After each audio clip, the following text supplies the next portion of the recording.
Good morning. Good morning. Let's go. We got the Junior Speed Chess Championship 2023, the quarterfinals. I'm FIDE Master James Canty III, the Jedi, and I'm here with the bigger Jedi, Grandmaster Daniel Naroditsky. How are you, bro?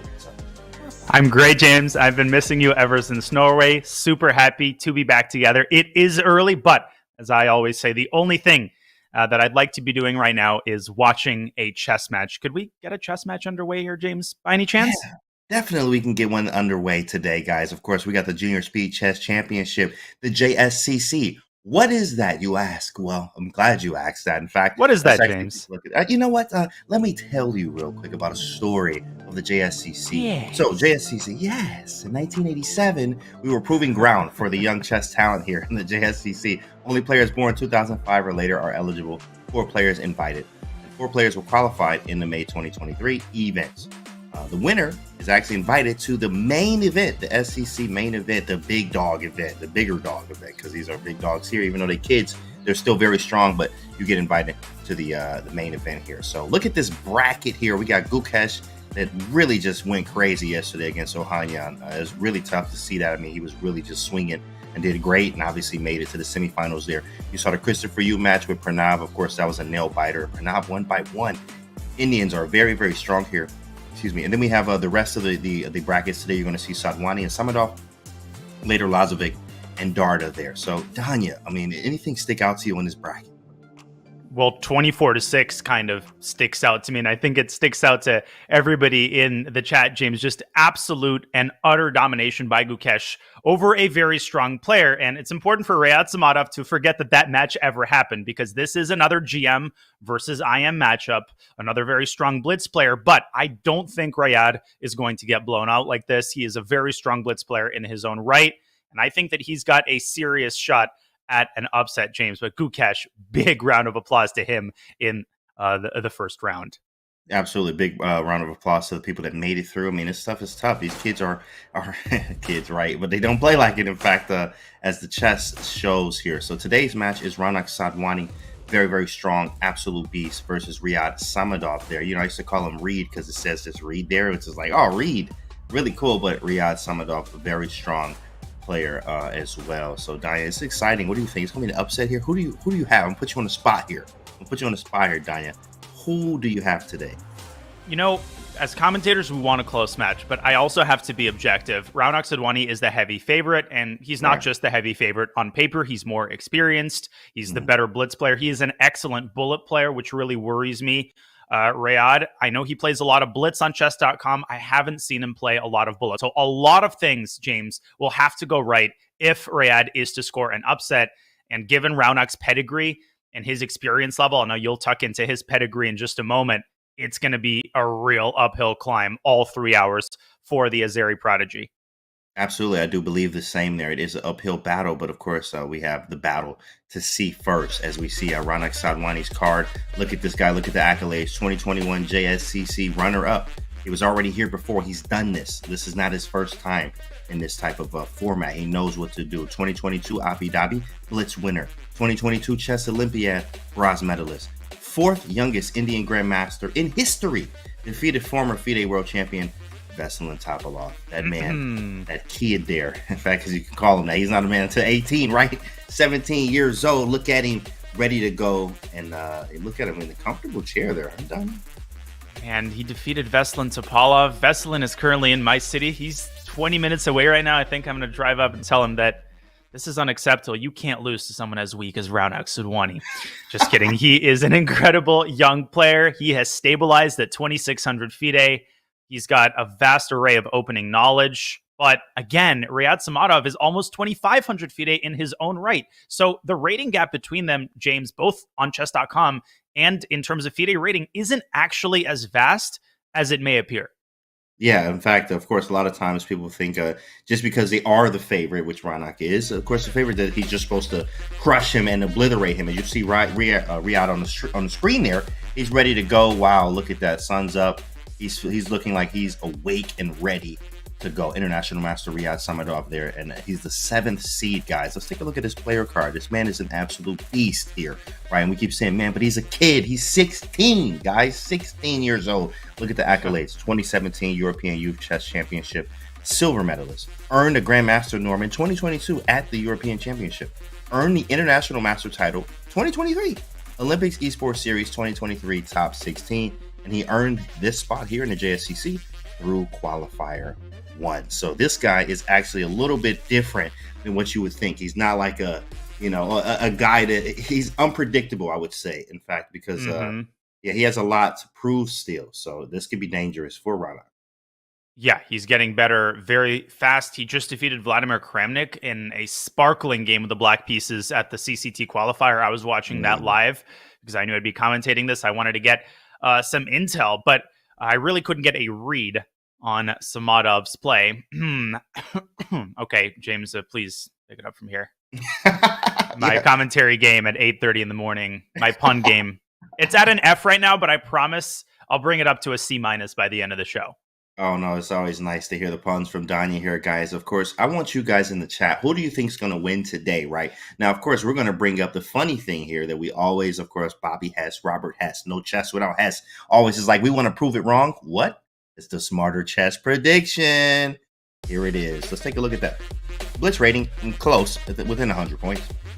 3,000 for Raunak, 2,900 for Riyadh here. Now, of course, guys, that's just ridiculous. No matter 29, 3,000, Danya 32 and above, right? Crazy stuff here. So, but you see, Smarter Chess Prediction has it at 85% win rate. What do you think, win probability? What do you think about that, chat? What do you actually think? Do you think it really is 85% win probability there? And it also gives Raunak winning every section here, 6.5 to 2.5, 6.5 to 2.5, 7 to 3 with a total score of 20 to 8. Daniel, what do you think? Well, the interesting thing, again, is that the gap isn't that vast. Riyadh has been stable at about 29 to 29.50 chess.com blitz rating for a couple of months now, James. And I think he's also played more consistently on chess.com than Raunak in the last couple of months. So that could really help him. But this is his first JSCC match. And we know from all of the interviews that we've conducted that the butterflies, and no matter how many games you've played on the big stage OTB, it's a completely different animal to play online, to sit there when you know there are 20,000 people watching all across the planet. Those butterflies in your stomach, you can't allow them to take over, because if you dig yourself a hole in the 5-minute portion, you're just not going to get out of it. And we know that from all of the matches we've commentated. The underdog needs to start off well. Yeah, you're right. You have to start with a bang here, very fast, and you got to do it in these time controls that we have right here, guys. Of course, if you take a look, we have 3 separate time controls we're going to go through today. One of them is a 90 minutes with a 5-minute, 1-second increment, right? The next one is 3 minutes, 1-second increment, and then 30 minutes with that 1-second increment. 30 minutes of 1 minute. Sorry, 30 minutes, 1-second increment. We're gonna be here all day going to sleep while we're watching these games. No, 30 minutes of 1 minute, 1-second increment, guys. That's not real bullet. Just so you know, that 1 second actually it diminishes very quickly, and you forget that you do have that 1 second. If you're not used to playing this time control or this time format before, it can show in your game here. Raunak actually has been here before. He's familiar with it, so Riyadh's going to have to show and prove some things today, even though he's being the underdog. But underdog, hey, look, people root for the underdogs. As you see, the man on the screen right there, Raunak with the nice little shirt there. Okay, I see him. He ready to go, glasses on, hair done. Like, the man is ready, Daniel. He ready. Raunak, super, super impressive, versatile player, mature style, unbelievably tricky. I mean, Raunak, it's just never over until it's over with him. He will always find that last trick. And this is really what makes him such a blitz and bullet beast. And this is why he's been performing so well in online tournaments for the last couple of years. You see these names, James, so often that you sometimes forget how old these kids are. They're 16 and 17 with their entire future ahead of them. As we see, Riyadh Samadov, he just wants to get this match underway. These are the most nerve-wracking moments, as we know from the Nepo Ding match, right? The couple of seconds before the games begin. Once they begin, they settle in, and it's go time. Yeah, you feel a little better when the games start here, as Riyadh is just, we saw hands on the face before. He's moving around a little bit. He's just ready. He's like, yo, when the game going to start, put me in the game, coach. I'm ready here. And he is ready, as he looks like he's ready to play. 2,900 rating 2 as well in blitz. The man is, or the kid is going to be ready at any moment, guys. So the game should be starting in a few seconds here. So yeah, about 20 seconds or so, guys. We got games. All right, chat. Who you think? Who you got? Do we have any Riyadh Samadov fans in the chat? Let's go. This is going to be an interesting one to start the day, to start the doubleheader, James. And Raunak, he's had a couple bad performances lately in OTB chess. He'll have to push that away because the gong is about to sound. Wow, look at that timing. Oh, whoa. Wow. That was impressive, James. That was very nice. E4, C5, and knight C3. We got it closed. Cecile for the Grand kill. Prix. That's right. Exactly. A little Grand Prix action. Did you ever play Grand Prix? I don't play the Grand Prix for some reason because I hate playing against it. In fact, I think it is probably the most underrated anti-Sicilian. It gets poo-pooed a lot as this kind of cheap coffee house line, but in fact, it's a full-fledged anti-Sicilian weapon. And in the old days, James, people would put the bishop on c4 and go directly for checkmate. This newer approach with bishop d5 combines positional play on the queen side, but you still have the classic idea of pushing f5 at the right moment and getting the queen over to h4. Yeah, this is actually, I was a fan of this too as well. I've had a lot of help with Roman DZ Slap the Keyboard, a.k.a. Roman Ginji Hashvili, and also Eugene Perelstein, who recommends this whole system. It's a very, very nice. I'm a fan of it myself. I have actually had some OTB wins with it. And it's very simple. Queen E1, Queen H4, F5, you go for mate. But king is not castled yet, so there is an option to still go queenside. Newer ways I've been seeing of Grand Prix from the black side is actually playing F5 themselves and stopping the F5 push, but that's going to take some time. And the engine actually doesn't dislike this plan of castling queenside for black. So I think Rad is probably considering a move like queen to d7. The point of giving away the bishop pair there is just to prevent that knight on c6 from jumping to d4 or b4 and annoying white, because once you move the queen away from the queen side, the c2 pawn becomes a target. So Rayad, big moment here. He's delaying castling, trying to get stuff going on the queen side. He might follow up with a5 and try to quickly shove that pawn through to b4. And Raunak, even though black is not castled, he can try to go f5. He could also try to go e5 if black stays in the center. Yeah, what about like e5, e6 was like, screaming there. But queen h4, I do like e5 also with the e6 idea is amazing. I mean, yeah, you're going to have to figure out what to do with your king very quickly here. The way he's attacking with this Grand Prix is... I'll definitely like White's position, not going to lie. And he's a minute up on the clock, which is less important in the 5-minute portion. But the Grand Prix, one of those openings where you can basically reliably blitz out 10, 15 moves, which is exactly what he's done. And Rayad is kicking the can down the road, James. Eventually, he's going to have to do something with his king. You can't stay in the center forever, but I would be terrified of castling because of this f5, bishop h6 setup. Yeah, it feels like you're getting mated in literally 5 moves max. Like if you castle right now, f5, bishop h6, knight g5, take on g6, rook f6, bishop g7, queen h7 mate, right? It's always the same thing. Or the knight usually goes to e3, g4. In this situation, I've actually never done the knight d1 maneuver. In fact, I've always went knight e2 in these type of lines for the Grand Prix. So knight d1, I'm curious to see what he's going to do with this knight. Well, I'm happy to know that I'm not the only one who struggles on the black side of the Grand Prix. I would consider a move like e6 to open an avenue of negotiation between the queens. Rayad does something similar conceptually, puts the queen on d7, maybe eyeing the g4 square. Queen trade would be ideal for black. So maybe a good time for Raunak to complete this maneuver with knight to e3.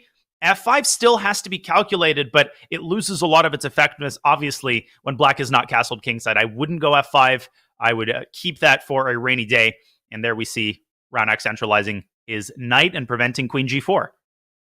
I think he's also maybe deterring a castle queenside. Now, of course, you still could castle queenside. I mean, that's crazy, but you do have to put your king somewhere. It can't just sit in the center, obviously. So castle queenside, but then maybe a knight c4 with a knight e5 idea. Obviously, knight b6 and a5's hanging. Like that should be like GG. After queen c7, we can take on b4, open the a file. So castling queenside is really rough for black here. You have to figure out. Look at the time too as well, Danya. Yeah. I don't know about this. This is tough for Riyadh.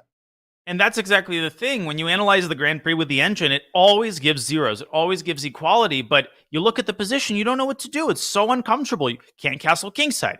Can't castle queenside. White's threatening knight c4 as a standalone idea because knight b6, that's a fork. e5 and f5 are possibilities. And black has absolutely nothing going on the queen side. Yeah, you crossed your T's and dotted your I's, but what exactly are you going to do with this pawn on b4? You certainly don't want to play b takes a3. That only plays into White's hands because it allows White to develop queenside pressure, but he castles kingside. He doesn't doesn't wait any longer, and here comes Raunak.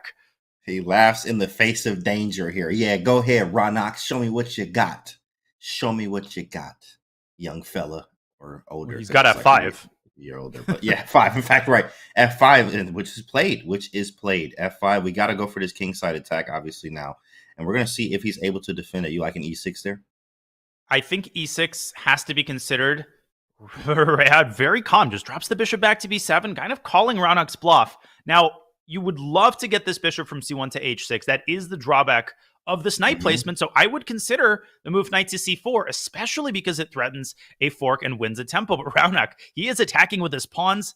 Not the biggest fan of G4, but I think it's a completely serviceable move.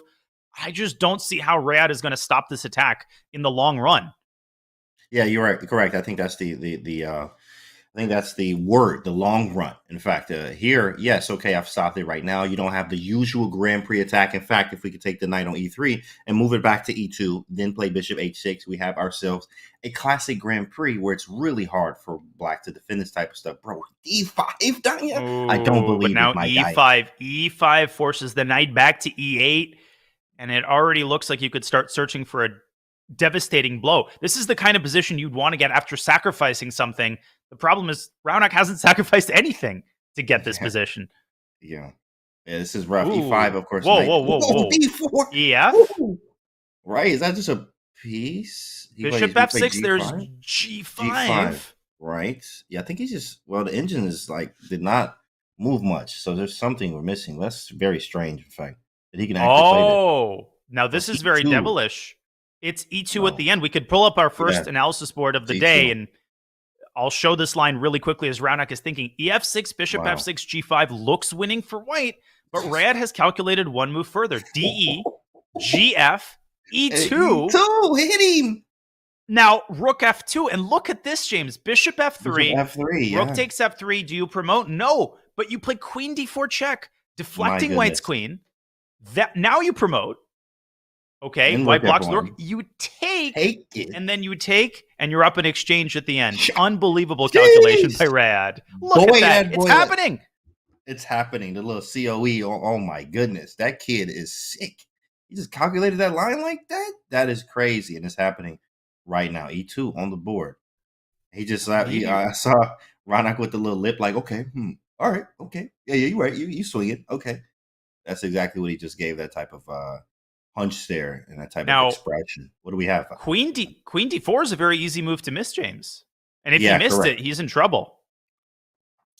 In fact, do we have anything? I mean, okay, rook F2, nope, bishop F3, rook takes. Yeah, you have to go like Ricky won right now. Oh my goodness. Raunak swerving off the freeway, but now Rayad very much back in the game. He can trade queens. But I wouldn't rush that because queen h6, not really a threat due to queen g4 check, and the king gets driven out into the center, and he plays it, and I don't like it at all.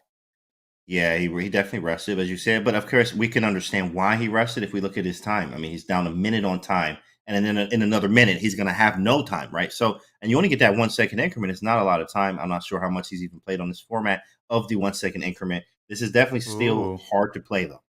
But Raunak kind of falling asleep there, forgetting that the f6 pawn is vulnerable, and if you defend it, black still has that h pawn, which he can use to deflect the bishop. If Rayad can get to that f pawn, well, the e pawn is likely to fall immediately thereafter. White's biggest trump was, this pawn chain right up black's grill. Raunak missed rook a6, and Rayad with incredibly resourceful defense in time pressure here.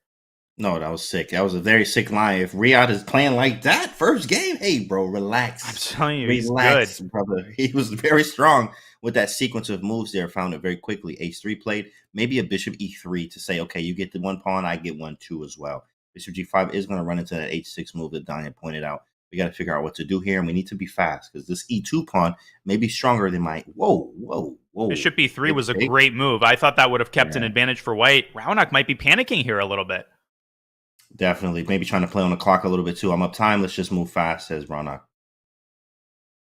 What does he do? Rook takes f6 is threatened. Black still has the c2 pawn. This is a complete 3-result game. Rook f6 will also potentially threaten g5. Raunak might want to put his bishop on f8. That's a sick move, boy. Oh yeah, Bishop F8, and then Rook A5 is also coming too as well. Maybe Rook A5 now, which is played with the back rank idea, obviously of mate there. So he did not take on E7 because Rook A8, and yeah, that's gonna be mate. So Rook to C6, hitting the C2 pawn. I guess we have to push it. Or do we have Rook D5? Right, exactly. King F2. F6, making some luft for the king. Now there's no back rank threats anymore. Rayad is taking over the advantage here. If he wins C2, he will be the only one playing for a win. And now the time is equalized. Wow. Riyadh here, definitely feeling good here. Raunak with a squinch in the face there. You can see facial expression, a little flip of the hair. What did I do? Is what he's saying. Riyadh, and on the other hand, is looking very stoic, ready to go. He feels that he's doing well in this position here, and he's down on time. And he couldn't defend C2 and E7 at the same time. I like Raunak's decision. He protects his only remaining trump card, the E7 pawn. But Rayad, he's trying to stop the D pawn. Don't let it through to D7. Brings the king up. And this might be some sort of a stalemate kind of situation where neither side can make progress. Let's see who flinches first. Maybe an exchange sack would be a practical way to guarantee easy moves. Definitely. He played B3, said, I'm going to save it. And apparently that's completely lost. Bishop F3, okay. 6. Oh. Ooh, what does Samadov do? But this because if he takes, he drops the bishop. Right. I think he's got to go bishop C6. Oh, that's probably it. Bishop H5, still completely crushing for black here, apparently. Oh, D6 is hanging, I guess. Okay, so we defended. He defends it 5 seconds. They're all on seconds here now. What a fearless move. And rook takes D6 is going to follow. Raunak tosses the pawn away first. He's completely lost here. He's down in exchange. Rook D4? Oh, yeah, rook D4, rook D6. In fact, he plays rook D6. Oh, but that was completely unnecessary. Oh, she should be able to hold. It's a 50-50 game. It's winning for black with best play. You have to stop this pawn from behind, and you have to make sure your king is shadowed by your own pawns. Don't bring your king onto a vulnerable square. Raunak might save this with 1 second left. He played rook to D7, James. He might lose on time. Oh, man. One of them might lose on time. B7. Wow, rook D3, rook B3. F2. Now rook F8. And it's a draw. And it's a draw. He gets out of it. He shakes his head. Whew, like, I got away. I got away. Time. First one will be draw. Whoa. Wait, check. King F4. And now Raunak has to work for it just a little bit. G4 there was a winning attempt. Rook G4 takes the pawn. Oh, my goodness. He gets out. Woo! Quick head shake. Breathe. Sip whatever's in that cup there, young man. It's definitely apple juice. So, and then he's like, wow, after that game there, I got away, Danya. I got away. I suppose that's a fair result. Even at the very end, James, Samadov had a chance to get his rook behind White's pawn using a check against the White king. But at that point, they were in survival mode. They were playing on their last seconds for what seems like an eternity. And what we need right now is a Catalan, something calm, something positional. And that's exactly what Samadov plays. A very successful result for him, given the position he had out of the opening. He's signifying to us that, listen, this is not going to be another Gukesh match.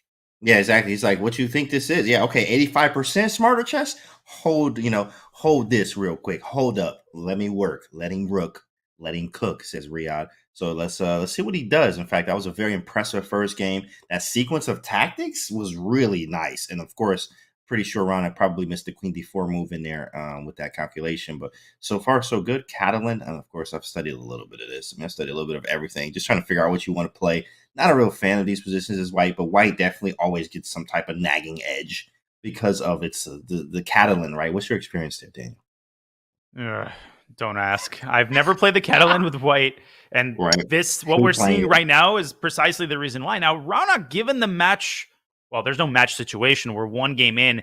He doesn't mind a draw, and I don't love this decision by Riyad Samadov because this isn't a Swiss tournament, right? This is an open-ended format. You don't want to give up White just like that, especially given the pressure that Raunak is putting with a Grand Prix attack. So I don't love it by Riyad Samadov. Let's see whether he can improve on his play in the first game. And Raunak is the first to deviate with an early D4. What an interesting line. Yeah, this one's strange. This is very strange. But actually, after takes, you go knight f6, and after e5, you actually go knight h5. Some of the theory here pretty sharp. I think Giri actually has some really, really nice files with this one in particular. But Riyadh has actually stopped and did not expect this. So he definitely has to check the files maybe at some point so that he does not, get caught off guard with this. Knight f6 is the move here. And e5 and knight h5. So knight f3, you go knight bd7, I think, or bishop g7, either are fine. Ooh, knight bd7 is a hard move to play. Bishop g7 seems intuitive to me. Raunak taking the slow roll approach, but he can still play e5 here. Or alternatively, he just develops his pieces. There's no effective discovery. After black castles, though, I would consider moving the queen.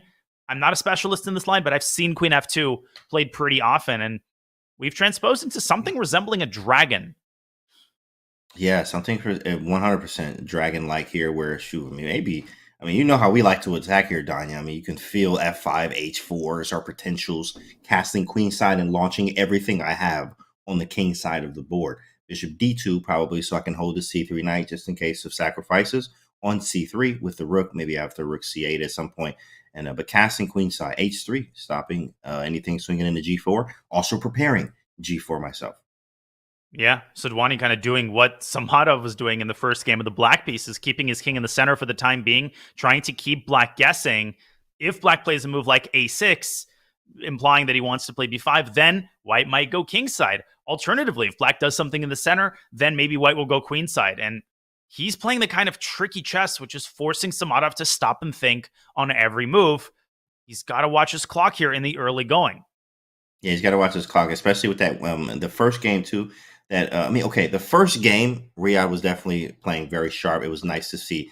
The second game, shaky there. He took a draw with white, right? So that actually is like, okay, kind of alarming, but at the same time, okay, cool. We get to the next game. Now here, downtime again here. We have to get it really under control here for Riyadh, especially as he has an uphill battle facing the favorite here. Even Smarter Stress says 85%, but we still have to play the match itself. I do like this 97 idea. Rook c8 also comes to mind, and he plays it. C8 and Raunak probably will complete his own development, bring his rook into the center. White is slightly better here. More space, excellent central control. You still have this Grand Prix attack style idea. Let's not forget that white absolutely could play queen h4 here, followed by f5, and there is no obstruction this time for the bishop to get to h6. So, man, I'm kind of chomping at the bit here, and so is Mr. Sadhwani. There's queen h4. Great point out there. In fact, as we just have a Grand Prix now, he just played whatever. He did play Grand Prix style, played d4, mix it up a little bit, put the queen back on f2, castle king side, queen h4. Now we have where you have a Grand Prix where your queen is a little bit different. You don't have the e6 idea right now. e6, I think I can still go f5, takes bishop h6, takes knight g5, takes rook f6. Yeah, let's show that actually. In fact, the e6 f5, does this actually work though? e6 f5, bishop h6 takes. And then you play knight g5. I remember this being from like files from a long time ago. So e takes. So you're saying even without recapturing, just going bishop g h6. takes. Bishop h6 anyway. Just bishop h6. And then after it takes on e4, knight g5. There's some lines with this, obviously, with like rook takes f6 being our idea. And it takes on. Yeah, I'll show what you're talking about. You're talking about a move like this. Correct. Removing the defender of the h7 pawn. The queen takes, it's mate in one. If the king takes, there's a beautiful mate here with knight d5. Yeah. If king back, then queen h7. If king e5, queen to e4. Look at this double knight and queen mate. Now, technically, James, I think after knight g5, after bishop h6, there might be knight takes e4 with an unfortunate queen trade offer. But the good news for white, you can play bishop to g5 rather than bishop to h6, or you could just take back on f5. Again, you haven't sacrificed anything. No need to try to do everything in one move. And then that idea works beautifully. Instead, we have a couple of moves. Let's go back to the live board. Yeah, this one is fine for black here. If you can get e6 and move the knight without f5, in Grand Prix, you are actually doing quite well. So he actually is doing quite well. You do not have to worry about the kingside attack as much anymore. You also, I've been seeing this in the database actually. Lately, people have been playing f5 a lot from black. So they can actually just stop everything. You never have an attack anymore. Yeah, of course, it's a little risky. Obviously, g5, the square is very weak. e6 might be a little weak and stuff. The whole diagonal with bishop c4 could be weak as well. But you can play f5 at some point. Try to stop it yourself. And two moves ago, Raunak made a very confusing move. He played king h1, kind of combining positional play with aggressive play. Instead, he did have the possibility of going f5, which would have thrown a monkey wrench into Black's idea. As it stands, Samadov has the bishop pair. He's forced White's queen back to the second rank, and I love the idea of f5. I think this is the perfect time. You've got the uncontested light-scored bishop. Capitalize on it. Not to be a broken record, James, but he's got a minute on the clock. We're not even at move 20. This will cost him. Yeah, I didn't even think I was looking at the position so much. I really forgot about his clock, which I think he's done the same. In fact, just trying to figure out the position, you forget about the clock. Down almost 2 minutes, or basically 2 minutes on time. It is, in fact. That's pretty a hefty time advantage there. Now, of course, the position I would take Black here. Actually, I do have the bishop here. I can play f5. I can play around. I can play on both color complexes, which is nice to have here, but I do need more time to figure things out. He hits d3, rook d1. Rook d1 comes to mind. You don't want to delegate your queen to the thankless task of defending a single pawn, and there's f5. Great play by Samadov. He is in the driver's seat, no question about it. If I'm Raunak, I'm kind of adopting a waiting strategy, playing a move like rook fe1, maybe queen g3, trying to milk more time off of Black's clock, and then at the right moment, making it tactical, even at some point by taking on f5 and exposing the weakness on e6. But Raunak, maybe trying to come up with something more creative. I like the look of rook fe1 here. Big fan of it, of course. It's just the X-ray there. I mean, even teaching students like rook e1 is X-raying the queen. At some point, we can take on f5, and you may have some problems. I mean, obviously, taking on e6 runs in the bishop b6. So rook e1 is just a very easy move to make, in fact. So rook fe1 looks really good there. Don't see anything detrimental. I also get off of the diagonal of the a6 f1 diagonal, so we don't have any problems there either. Rook e1 looks good, but he's in a think tank. What else do you think he's thinking about, Daniel? I think he might be thinking about e takes f5. Raunak likes these kinds of unconventional decisions. ef5 looks very ugly because of rook takes f5, but then there is knight f3 to d4. Couple piece trades could soften up Black's king, could make it more difficult for Riyadh to defend these two pawns on the 6th rank. When the center is closed, they're not really weaknesses, but when the e-file opens, if White's queen can ultimately get to d4, that could constitute a problem. But Raunak is investing over a minute on this move. Whatever he plays, it's got to be good. Yeah, it's got to be, in fact, right? His whole time advantage is being used right now. There is no more real time advantage anymore. He was up 2 minutes now. Barely 30 seconds now under, right? So it definitely using his time advantage here, rook e1, or do something else. And that something else is what he's going to show us, if not rook fe1. Man, 1 minute and 19 seconds. This actually does remind me of a story shared by Mikhail Tal, but it's a little bit long, so I'll save it for the post break. Right now, we're about to have a time scramble. We're going to have a bullet game. Raunak is down on time. This is crazy. I mean, what is it that he's thinking about? Rook e1, he takes f5, make a decision. You're down 10 seconds now. He's frozen. Yep, he definitely froze there, guys. He's in the zone. He's thinking like this is a real classical game. He used all of his time advantage on this move right here, so he's going to have to come out of the bag with something. He's getting lower on time. 40 seconds. What's happening? His internet's working. His camera is working. 30 seconds now for Raunak Sadhwani. He spent 3 minutes on this move. Yeah, let me call him real quick. Let me call him. Hold up. I got his number. 1-800-Raunak. Wake up, Susie. Oh, he ain't even his phone on silent. All right. Well, we going to see, bro. I don't know what's going on here. What in the world? Maybe there is a problem or connection problem. Or this is 20 seconds. Yeah, something's off. This can't be. It does appear that moves have been made. We'll be bringing them to you very shortly. Okay, yeah. Raunak has not spontaneously lost on time on move 19 with a 2-minute time advantage.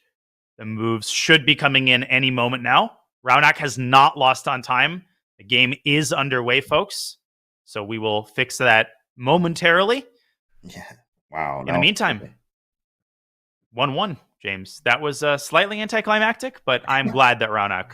that this match will not be decided by Raunak's sudden, spontaneous freezing. Right, just froze there. We were all like, yo, you gonna move? Hey, man, move. We see him there and everything. He doesn't look like he's in time trouble, like someone would look like, at all. But he was making moves there. So, of course, Chad says, tell your Tao story, Diane. So I guess we got time for that until we, until we get that sorted. Well, Tal said it better in this Q&A that he did in the late 80s.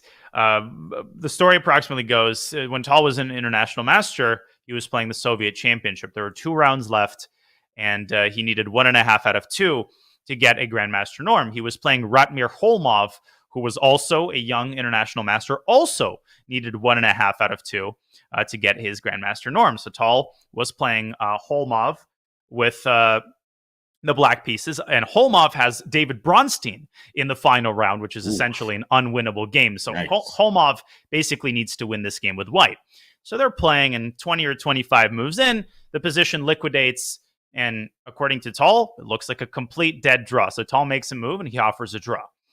And a minute passes, then 5 minutes passes, and Tal is looking at the position, and he's getting more and more alarms. And then 10 minutes passes, and by the time 20 minutes pass, he thinks that Holmov has developed a winning move, and he thinks that he should just resign on the spot, to save face, because there must be something that he was missing. And ultimately, Holmov agrees to a draw after 30 minutes. And Tal asks him, Ratmir, it's a dead draw. It's an opposite-colored bishop endgame. You scared me. What were you thinking about? And Holmov says, I was thinking about how to beat Bronstein with black tomorrow. In this game right here. That's so funny. I was trying to figure out how to beat him with black. Oh, man. He could have saved time there. That's hilarious. And that is grandfather Tal, of course, is what we call him, because that is my grandfather, 100%. All right. And we have an update, guys. Raunak won that last game there, so he did win. Okay. Yeah, he won. And this is, what is this opening? Can we go back to the beginning? This is just strange. It feels like an E5 opening, but then some type of English maybe. Like, what happened? Yeah, here? I'll rewind this very quickly. This was a 4 Knights English. Oh, English. Okay. With the move E4. I've played this pretty extensively with white. Super interesting line. The tactical idea is that if you play bishop C5 and try to clamp on the square, white has this knight E5 and D4 center fork trick. Nice. A lot of theory here. Very popular among the top guys, but black put the bishop on B4, which is a slightly more positional, quieter treatment.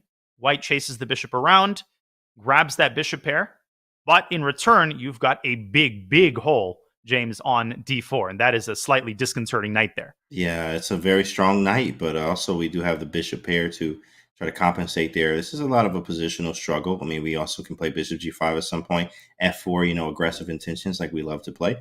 F4 looks really good at some point, but again, D4, that knight is a very, very strong piece here. We have to be careful with F4 because G4 can be loose after like a knight E2, queen E2, knight G4, trying to get both the bishops there.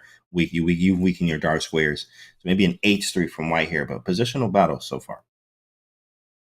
And Raunak, true to the positional battle, H6 improving his position. But you're right, James. I think the big decision for white is whether to try to play for F4, and if you are you playing H3 first? I think white's got the time to throw an H3 cover. That G4 square, you don't want to take on D4. As tempting as it is, after pawn takes D4, that knight is going to have to make its way to a square that I shall not name. Right, in fact, right. It's a bad word over here, knight on that square. Don't say it, chat. Bleep it out. This is right. We got kids watching this. We got kids playing this right now, so be careful. All right, so we have H3, and it did happen, queen E2, and yeah, the natural move is coming. Is like F4. D5 does liquidate a lot of stuff, but we do keep the tension maybe. Bishop C5, kind of annoying, but rook E8, I don't like that. Don't like that at all. D5 is quite annoying, I think. I would play it, and Raunak plays it, and he beats white to the punch. Can't play F4 because you get forked. So bishop C5, totally reasonable move, but I think this is likely to just liquidate into a draw, kind of like Holmov Tal style. If everything's traded on D5, and later white puts a queen on E4, you get a completely symmetrical structure. And in the early going of this match, James, it's bothering me that Riyadh is just not able in the first couple of white games to put any pressure on Raunak in the opening. And with colors reversed, it's been a completely different story. You're actually correct. In fact, he's using white. I mean, Raunak is like, it feels like every game he has some type of attack, and it's very scary. I may have to even switch up the opening on how, from Riyadh here. I was actually checking his files. He plays a little bit of everything. Sicilian, Garo Khan. We've seen some E5 in some of his games. So just to get some context on his games and his style of play and etc. But with white, I mean, if we can't put any pressure here, we do have to find some wins. It's only one game still, but we do need to start putting some pressure on him. And so far, not working for Riyadh. I think Riyadh should bail out here with ED5, Knight D5, and then Queen E4. If he doesn't do that, black gets this bishop to b7. Mm-hmm. There's some light square weaknesses in the center. e4 is a potential target. I was thinking about the move f4, and kudos to Rayad. He senses the urgency here. Don't want to fall behind by 2 points. You want to exploit the white pieces. And Canty-style fireworks are on the board here. Oh, yeah, I'm in the think tank right now. E5 is definitely tempting, but also rook takes. Now I'm trying to sack on f6. Exchange sacrifice is definitely there with knight takes d5 being the option. It's really nice, but it's not as concrete as I would like it. I would like to take there, play bishop d4. He takes. All right, here we go. Okay, he takes back first. Bishop e7, we can double the rooks. Bishop e6. Oh, it just develops. Simple. Maybe move. Going to c4. Right, stops rook f1. Very nice. Oh, rook f1 gets pinned due to rook c4. Rook to d1, chasing the queen away. Very nice. Raunak says, no, I want my queen on its initial square. Knight d7, nice move, because now you're opening up a nice prospect for the queen on g5, and the knight can circle around to e5. So it's a double-edged sword, James, that move f4. Yeah, white's pieces are active, but you've got a lot of holes in the center that can be used as outposts for black's minor pieces. Absolutely. There are holes in the center here, but I do like the initiative that I can create here. Queen f2, I like this move. Maybe bishop d4, reroute, and really hit g7 is our goal. Rook lift, do you even rook lift is the question. Bishop d4, rook d3 to g3. And we definitely have some attacking chances for sure in this type of situation, but it's about time. Yeah, queen g5, rook d3. At that point, black can snap off this bishop and try to follow up with rook to c8. Very materialistic approach. I think this is likely what Raunak is calculating. Knight d5 is another potentially dangerous possibility. You could play it now. There's some tactics there. Knight takes c5 runs into a discovered check on f6, but then there's queen takes f6. There is a really cool trap there that white could fall into. If I'm Raunak, I am seriously considering the move knight takes c5. I take c5, knight f6. What do we? Oh, queen f6. Whoa, rook takes the knight e4. Whoa, what is that? Yeah. What is you that? You get a kingdom and a horse for the queen, but after knight c5, white could just recapture on c5, and that is an issue because that pawn's dangerous, knight's dangerous. And if you take both minor pieces, white's going to have connected passers on the 5th rank. That is the last thing that you want. Wow. Yeah. So I like, again, this initiative here it's questioning Raunak. You have to play correctly here because you have problems in your position. Bishop d4. I will move this bishop and attack you. And it looks good, I think. And if bishop d5, obviously we have ed5, which looks good. We have a pass pawn now, pass d pawn, Grunfeld type of vibes there with the pass d pawn that you get, but no bishop on g7. So it's really difficult here, I think, for Raunak to find some moves. What do we play here? Just snap it, right? Taking queen g5. I would take that bishop because the dark squares are just really a problem here. Knight c5 also poses that trap, which is a nice bonus. So I would put this queen on g5, maybe circulate it over to e5, and you're keeping that c-pawn at bay with your rook. But Raunak, again, putting a lot of clock here. And this time, I think he's actually thinking. I was about to say, maybe is it another? Are we having another glitch here, or did he actually make a move? And now he's sipping his apple juice and looking around like he made some moves here. So it may be another skirmish here, but maybe not. We'll see. 50 seconds. It's the time to make a move. Okay. Okay. Yeah. It's probably another one, guys. Unfortunately. Yep, looks like it. 40 seconds. That would be pretty much a death wish if you drove yourself down to 10 seconds in a position like this. Yeah, we'll have to see what he plays. He probably went with knight c5 for sure and moved the queen away, getting off the d file. Yeah, queen g5. Then white may have went knight b6. Try to use the c pawn as much as we can. Oh, there we go. It's updated. Sweet. He did actually take and go queen g5. Okay. And this is the current position. Looks like Raunak's taking over the initiative. He's just taken white's other minor piece. He's up a pawn. He's attacking c5. Riyadh is falling apart here. Yeah, definitely. Is there a sacrifice? No, that doesn't work. Wow, king on h2. He's going to play f6, but then sack takes, queen e5, and you're losing. I wanted to play rook c3 to g7. Even there, still doesn't work. Rook e7, though, nice move. Rook f5. We're down a pawn, and we're down time. c6 can be played. Queen f2, queen f4. Queen f3 maybe. Try to push that pawn through. He plays your earlier move. But C3. watch out for g6. There's a queen e5 check. Ew. That'll fork the rook and the king. Played f6. Gosh, there's so many different weaknesses here. White's whole empire is falling apart here. And he's down a pawn. And he's down 25 seconds. And I'm not looking good. Not looking good there. He's getting positions, but it's the conversion is not the easiest for him, which of course is the hard part. I think who said it? Hardest game to win is a game you're winning. Or in fact, I forgot where that quote came from, but it is tough. You have lots of options and etc. I think every chess player ever said that. The hardest thing to do is to win a one game. Raunak trying to win the one game by trading queens. The computer having none of it. He's trying to play risk-free chess. I get it. And Samadov keeps the queens on the board. Maybe still entertaining prospects of winning the game, maybe with a fluke tactic like rook takes f6 at some point. I would consider rook e5 here if I'm Raunak, but maybe that does walk into rook takes f6. Yeah, that's the only reason as that he can go king h7. But then now I have a perpetual. If rook e5, take on f6, we take, and if king obviously g8, then we go rook g3. But king h7, I have queen f7, and then king back and forth, and we actually go for a little perpetual there, back and forth. Well, you also have rook g5 in there, stops some things. Rook takes, it's kind of annoying. Maybe it probably doesn't work here, but he is trying to entertain the idea. What's the time looking like? Oh man. Okay. Oh, it wasn't back to e6. I thought it happened again. Queen e6. Yeah, you're like not totally sure he's actually thinking. He parks the queen in front of the pawn. Right now, we've got kind of a lull in the action. Samadov making some improving moves, freezing black's pawns, but weakening his king in the process. Uh-oh, here come the rooks. Rook to e2 is going to come with a lot of power. And White's got to buckle in and make sure he doesn't lose that c-pawn. Yeah, and guess what? He just lost his it looks like he's about to lose that right now.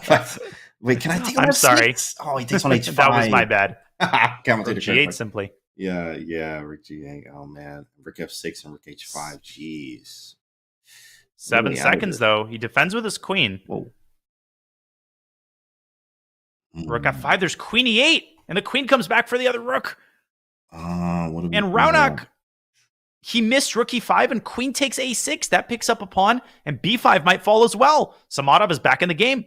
Ooh, a6 is hung there. 3 seconds. He needs to move. Uh-oh. Here comes the queen, though. This is so hard to defend with white. The rook is paralyzed. A million ideas here for Sadhwani. Rook f5. What is... He unpinned the rook, though. Yeah, don't get mated. They're living off the seconds. 1 second increment. Queen h4 again. Repetition. Not in the cards. Sadhwani's still playing for a win. Rook e5. Nice move. Ooh, what do you do? Move. Ooh, got to move. That's it. Rook h5. Unstoppable threat. He's got to give up his rook. And he's losing. Yeah. Oh, heartbreaker. And what a win for Sadhwani. Wow, with the time. Look at him sipping that apple juice, man. He's in the zone. He's like calm too as well. Look at the little smirk.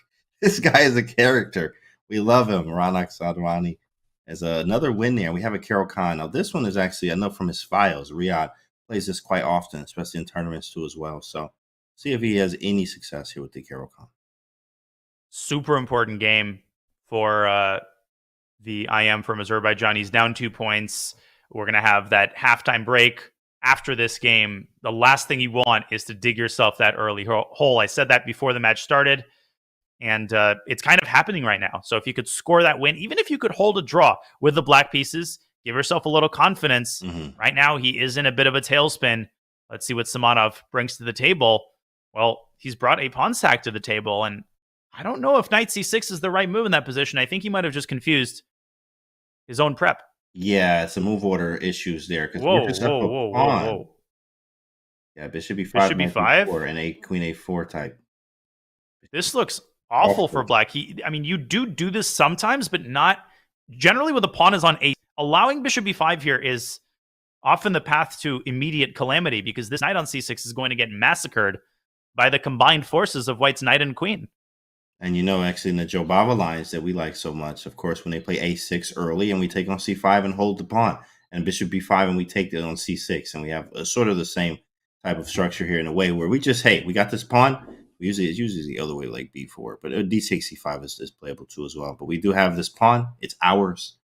And we're up a pawn here. Bishop takes c6, and then you're just going to be down a pawn. A knight can go to d4. We can go b4 to solidify it. Knight db to d2. Pieces look bad. And then we also have the queenside majority when we do take this pawn or this knight on c6. It's really nice for white here. Even the eval bar thinks as well. But Caro-Kann not working right now. He went to the think tank here as he realized something's wrong. Knight g4. Trying to stir up some counterplay. Raunak just calmly centralizing his bishop. Of course, that square can be occupied by the knight, but the bishop on d4 is not to be underestimated either. It's controlling c5 and e5. Now you can go h3 and force this knight back into oblivion on h6. And then you could just chill. Knight bd2. You pointed out b4. You're up a pawn. You've got an edge on both sides of the board. Of course, black is still pretty solid here. The center is closed. So a lot of technique left to show for Raunak, but this is not looking good in the least for Samadov. Yeah, I'm just on a pawn. Like when you're on a pawn, where's the compensation, right? Like, oh, I need, my compensation lies, and you answer that question with some, real good development this, or I have these squares, I have this. I don't actually see any compensation. In fact, for the pawn, we have a knight on h6, right, which is fighting for squares with the bishop on f5. The bishop is developed, but it's on e7 blocked as well. Right, we can take on c6 and just hold the pawn. This is a disaster right now for black. And he snaps that knight off of c6, releasing the pressure on the e5 pawn. Absolute dream scenario. And what's really hurting black is his inability to involve the knight. I would consider dropping the bishop back to g6 if I'm Samadov and replacing the bishop with the knight. If you're Raunak, you could play g4 and restrict that knight completely, but with a king castle to the king side, I wouldn't toy with that. I would just play largely on the queen side, b4, knight b3, get this knight around to a5 perhaps, and the c6 pawn eventually is going to be in white's crosshairs. Right, it's just not necessary, and he found a way to get the knight active. I'm just up a pawn at the end of the day. Like, hey, thanks, bro. Whoa, up a knight pawn b3. And we start pushing. Knight b3, right? And there goes another one.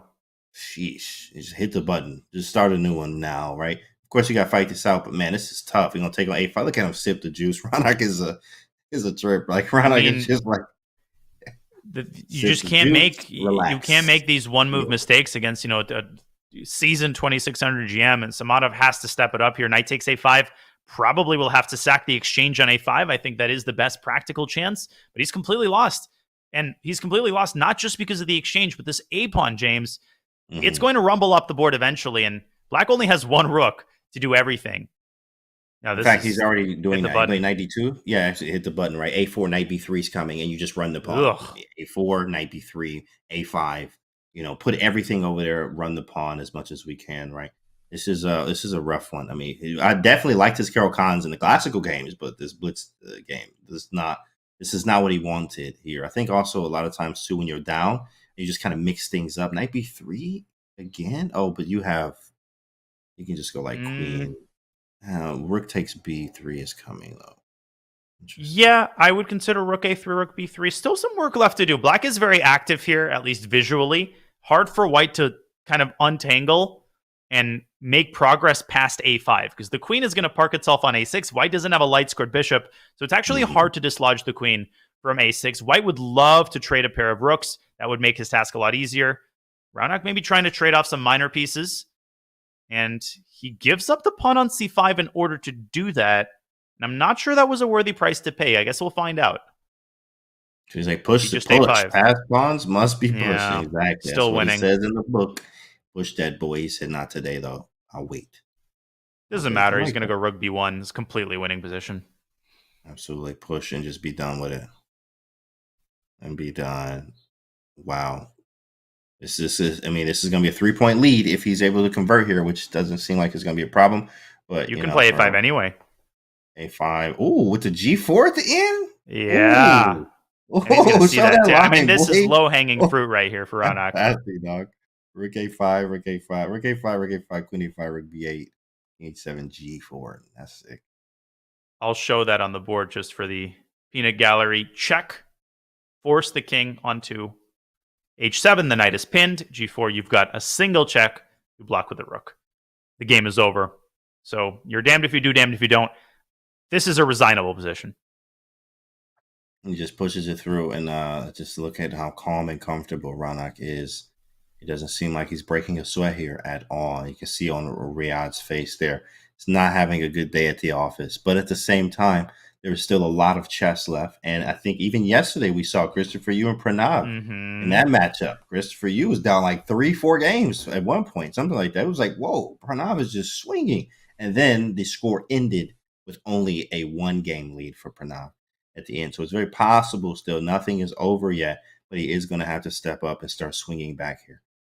Yeah, the match is only just getting underway. 3-point lead, can be erased in 3 games. I know it's a very controversial statement. I really had to think that one through mathematically. Wow. And it's just that you have the 3-minute time control. You've got an hour of that coming up. It's just that if you dig yourself into a 5 or 6 point hole, then you get into the territory where Raunak's just not going to drop that many games in the 3-minute time control. So that's what Samadov has to work on preventing. If he can even keep the lead to 3, that is still very manageable going to the 3-minute portion. These last 45 minutes, they're going to be important. But listen, he's still fighting. He's not going to die sitting down in this game. Tries to open up the center and involve the knight. So Raunak, couple more accurate moves required. A7, knight b5, and maybe slide that queen into d7 or go rook c1. Yeah, it's beautiful. All of these were queen d7. It's a matter of choice. It looks like rook c1. Yeah, queen d7. He liked queen b7 ideas as well. Yeah, very nice. Yeah. You don't even need this pawn. Rook takes, and rook b7. There's queen takes. We take on c6. Yeah, everything's over here. What's the time situation? Too much time, and that is for Raunak. Not enough time for Riyad. I mean, even if we had time, this position is it's lost. Yeah, I mean, rook a7, knight a7. There is some sort of perpetual pattern there with queen c1, queen f4, but you could give a check on b8 and then take on f7 with the queen, and thereby you control the f4 square. So essentially choose your pick, choose off the menu, and Riyad is coming to terms with the inevitability of the result. He plays g6, tries to give the king a slightly safer escape square on g7.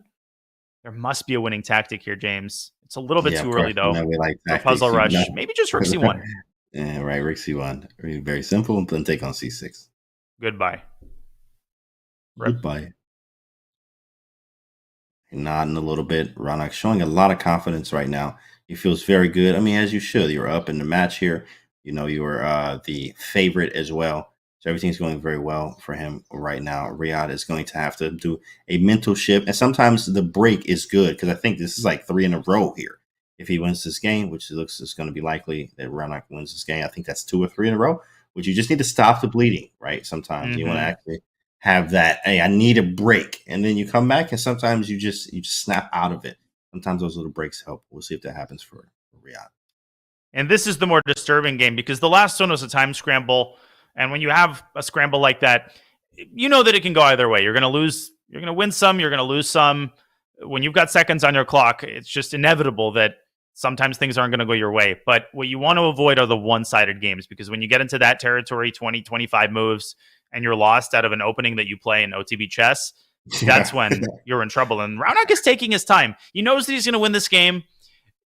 He definitely doesn't mind a couple more minutes taken off the clock. So he's playing casually, 45 seconds left. And maybe not the most accurate technique, but he's getting the job done with a very wide margin. Just trade rooks, restrict the knight, or go back to c4 and pick up the h4 pawn. This is elementary, my dear Watson. Yeah, rook c5. My dear Raunak. My dear Raunak. Look at that. Wow. Just walk the king. F4. Do you just like walk the king all the way over there? Oh, he has king d7 and then move the knight. Okay, that's his idea. So f4. Yeah.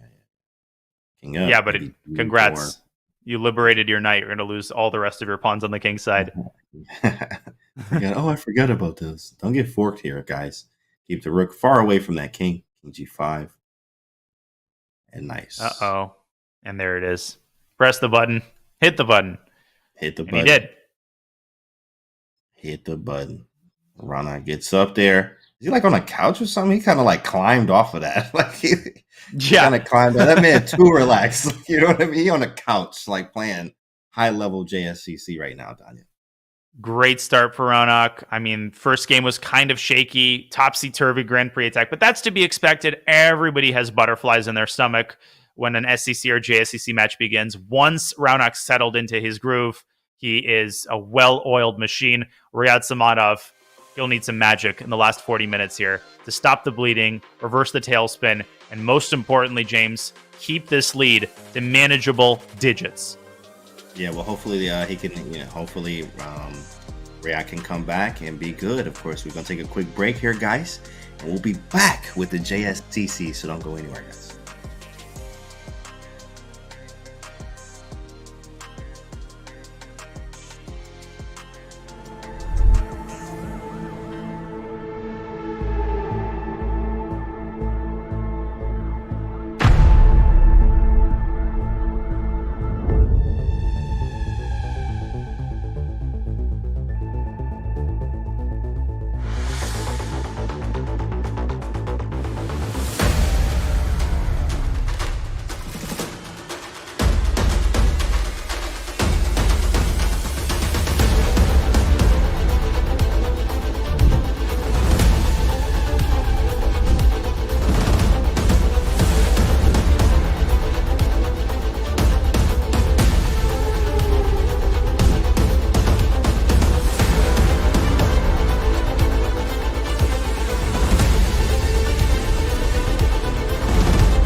Ryo, congratulations on winning the Chess Kid Youth SpeedChess Championship. Defending champion has defended his title. National Master Ryo Chen wins. Match is over with this game. Exactly. Spiez wins the final 3 games to close out this match.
And you see the man on the screen right there, Raunak Sadhwani, of course, very comfortable doing his thing here He's leading the series right now 4-1. Daniel, what is going on right now? He's just playing better chess, and he's got it stuck on automatic right now, especially that last game. That's the kind of game arc that Riyad Samadov has to avoid in these next couple of games. He's down by 3. It's not a catastrophe. He's got tons of time. He's got an eternity to make his way back into the match. But very important, one of the keys to Riyad's comeback, exploit the white pieces, put pressure on Raunak, because God knows Raunak has been putting pressure with 1e4. Can Riyad do the same with the Catalan and with the English? Yeah, if he's able to finally, fight back with the white pieces, then this game could be definitely different. This match could be definitely different, as Raunak is every game with white. In fact, he's getting most of the wins with the white pieces here, it feels like. So he's doing well, of course, as Raunak knew he would. 85% prediction, but that doesn't mean that he's supposed to just win. Riyad is not going to go down, as you see him on the screen there. Hopefully he feels a little better, had a quick break. It's always good to get that break. Just stop the bleeding a little bit, gather yourself, feel a little bit better, and come back a little bit stronger. Change the game plan, change the opening. We got to make something work here from Riyad. Absolutely. And once you get the jitters out of the way, and you got to do that sooner rather than later, I know that he's capable of playing the kind of chess which allowed him to beat Vladimir Kramnik. Let's see if he's got a little bit of that in him in these last 40 minutes and change of the 5-minute portion. Another Catalan.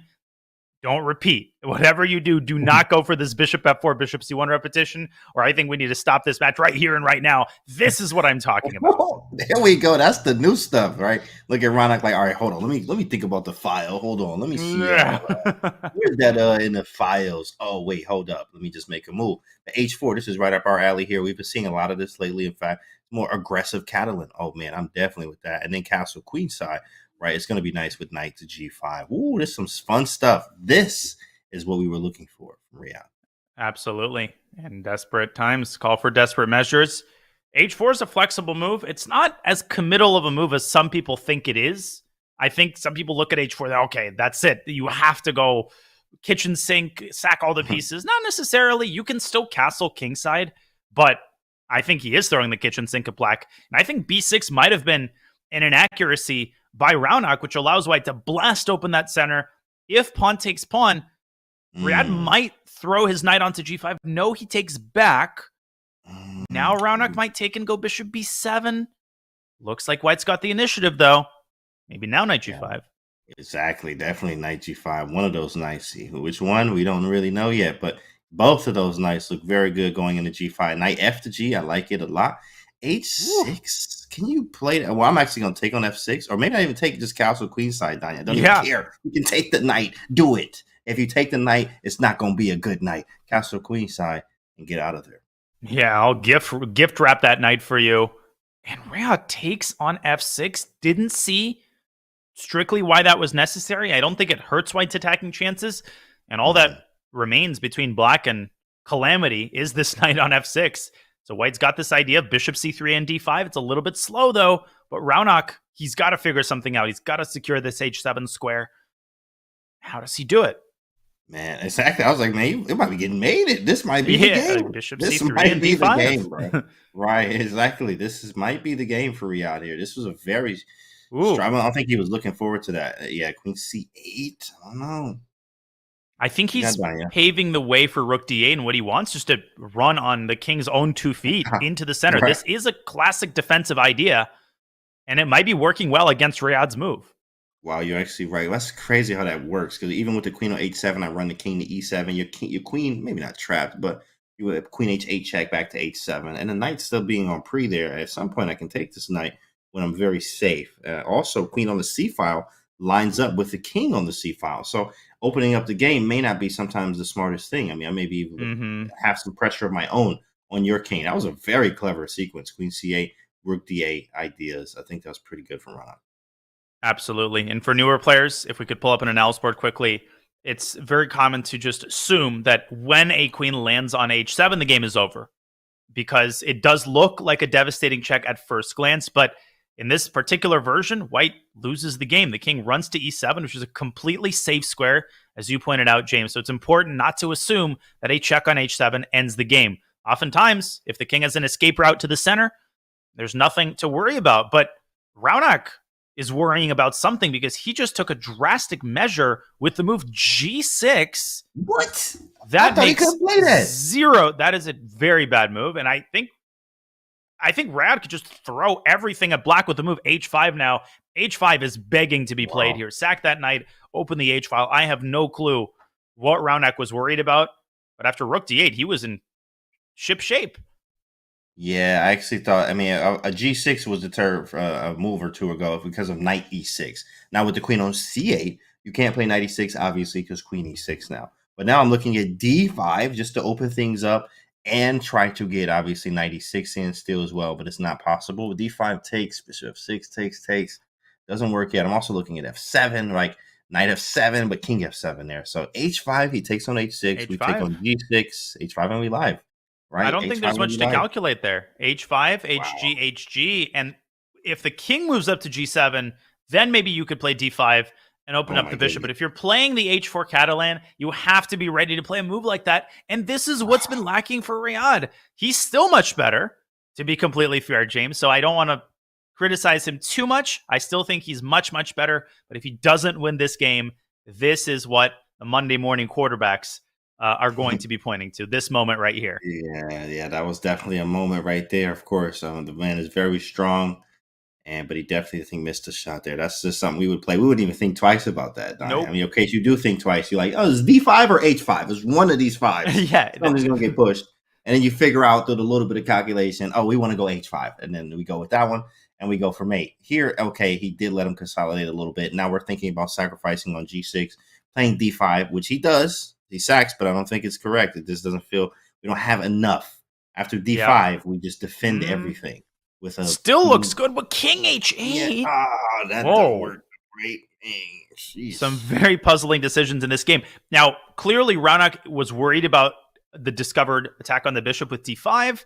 Now, how does Samadov punish him? Does he go back to G6, force the king to H8? That's what he does. But what's the follow-up after king to H8?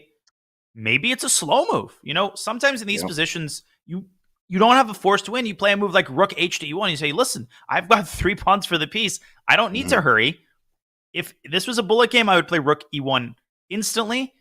As it stands, Samadov may be considering using his pawns in the attack as well. G4, G5 also looks pretty appealing. Looks like a great position now for Samadov after Raunak gives up H6 with check. Yeah, I was trying to figure out too. This is the hard part. Critical moment type is what they call it. G4, G5, or do we bring another piece into the game? Oh my God, it's very logical. What you got? You want to know the best move? The best move is D5. At the least likely moment, it's D5. Bro, what? Okay, bishop C3. DE. Here's another bishop sack. What? Stop, bro. Stop, bro. What is this? Rook D7. And then, oh my goodness. Queen H5 and get him off the board. He ain't finding this. We're going to get fair play over there if he finds this. He just played it. He plays D5? Oh my goodness. We got to get fair play over there. Somebody get to his house right now. Bro. D5, bishop C3. If he go DE, oh man. The man is calculating machine right now. D5. Well begun is half done, but you also have to find DE. I could see him hesitating and maybe taking back on C3, but once you see D5, I think the DE Rook D7 idea is easier to find. Absolute brilliance by Samadov. He misses the easy move. He finds the impossible one, and this would be a huge win, not just for the score, but for his confidence if he can drive this point home. Boy, that's some sick stuff. I really hope he finds it, because it's really fire to see that type of stuff. D5 and then bishop C3 and DE is the moment where, oh my goodness, that is one that you miss for sure, bro. That's so hard to see that. Not even gonna lie. Wow. I think Raunak has realized that he can maybe try E5 here. I think E5 might be a good practical attempt. He does take on C3. This is the big moment. Part 2, he checks on H6. He does take on C3. He takes on C3, yeah. He's still winning. It's hard to see that, right? So, he has a rook lift somehow, somewhere. Maybe, right, rook D4, I guess. And then rook G4, but he has queen, yeah, exactly, queen F5 or something. Oh, queen H5 first, and then rook D4, so the G4 square is protected. Got it. Yeah, that makes sense. That makes sense. Queen h5, rook d4. Even rook d4 now looks great. Whatever you do, don't repeat. Do not repeat moves. Do not make a draw. Do not collect $200. You have to see something unbelievable. Oh, he took a draw. Wow. I mean, I'm speechless in a way. I mean, okay. Wow. Yeah, I'm just speechless there. He obviously just needs to fight for more. You know what I mean? He just wants to want it a little bit more. I think he just gets out of there because of the match situation. I'm down. I think there's a little bit of too much respect and fear in a little bit there. You can just tell. You can just tell. And if I'm Raunak, I'm like, oh, okay, cool. You had me. Thank you very much. You did. Thank you. Hey, I'm not giving it back to you. I'm not giving it back to you. Queen h5 and rook d4, I think, was just resigns because the rook was coming to g4. You had three. Right. That's the thing. 3 pawns for the piece. So again, it wasn't like, oh, you have to mate in the next 2 moves or you lose. You basically have a long-lasting attack, and this is just a really, really bad decision by Samadov, who doesn't cut into the lead. It was a brilliant game by him, but he doesn't capitalize, and we're back into square one territory with this Grand Prix attack line. Did Samadov look something up during the break is the big question, because I didn't like what he got here. Yeah, game 1. I didn't like it either, in fact. I mean, Queen h4, I mean, you look how fast Raunak is moving, barely wasting any time. He played his knight d1 idea, too, as well, once again. It's pretty nice. But knight back to d1, this is I mean, it happens. It does happen. You go for the same lines here. He didn't play Carol Khan this time. It wasn't so good. But this game, I mean, obviously, White's just for choice here. Like, look at the attack the potential of an attack. He did castle. He got some things going. But I like White here, obviously. That game started to turn around when Raunak, I think, started using his pawns on the king side rather than his pieces. This time, it's Samadov who uses his pawns on the queen side. C4, spicy. Give me that Tabasco. All right. That's nice. C4, I like girl. E5 on the board. Here it is. Here come the spice, chat. Here come the spice. A 2-piece spicy with E5 and C4. Now, what happens? What is going on right now? What? Okay, hold on. Beats me. Yeah, this is wild. Do you take or not to take? That is the question. Probably not. Because if we take on E5, we open things up. Yeah. Mm-hmm. Like that. So maybe bishop F3 can be thrown in to just get this knight out of the picture, because White's 2 remaining minor pieces aren't really in the attack yet. Maybe bishop takes F3, but the problem is C4 actually is hanging. Let's not forget that. So knight D5 would run into DC, Washington. And if knight D7, I don't know why I said that. Maybe knight D7 is the way. Knight D7, E6, take knight G5. Oh, gosh. I mean, you know me. You already know E6, knight G5 probably. But it's definitely possible. I don't have a light square bishop. I would love to play that. But yeah, I mean, knight G5, queen H3 is very playable there. So I don't know. Raunak, you're right. Yeah, a little head shake there, a little nod, right? Riyadh in the calculation tank, as he's going to need to come up with something really strong here. Maybe it is knight D7, though. Bishop F3 take. I like that bishop F3 idea, though. It gets rid of that something, but the rook is lifted. Okay, whatever. But okay, right? Takes. Knight D7, E6. He's spinning his wheels, though. Down 2 minutes on the clock. And I am looking at this. I could look at this position for an hour and make exactly zero progress as to understanding A, what's going on, and B, what is it? What are the candidate moves? What makes one move good and the other move bad? And Raunak is just so this. I love the speed with which he played E5, because he knows that he's not really risking. Everything's defended. He's not sacking anything. There's no need to sit there for 3 minutes. Let your opponent do the calculation. Yeah, that's right. He's definitely let him do the calculating. They're up 2 clean minutes here, at least. A 2-piece. I mean, he moves so fast. This Grand Prix is working. Yeah, I'm gonna have to play something else if I'm Riyadh here, or just find a different line. This game is not looking good every time. Every time you get this Grand Prix on the board, I mean, it shows you how strong the Grand Prix really is. Yeah, I'm telling you today. That's kind of annoying. Now I'm gonna play Sicilian today. Go get hit with a Grand Prix like 8 times in the arena tonight. So I'm just probably gonna play E5 today. We're just gonna play E5 to get it over with. I mean, it's kind of annoying. Obviously, we're Club Alapin, but I have to say, little Grandmaster Intel Grand Prix attack is a very troublesome opening.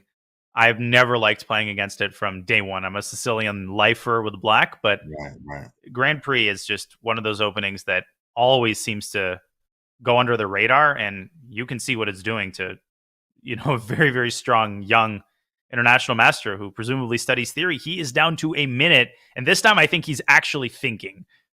I feel that too. I don't think, I would hope so. Right? I hope it's not another glitch here, guys, but it may be that. I mean, it feels like he's thinking, but we did have some transmission errors earlier. I'm starting to get a little suspicious now. He's under a minute. Yeah, definitely.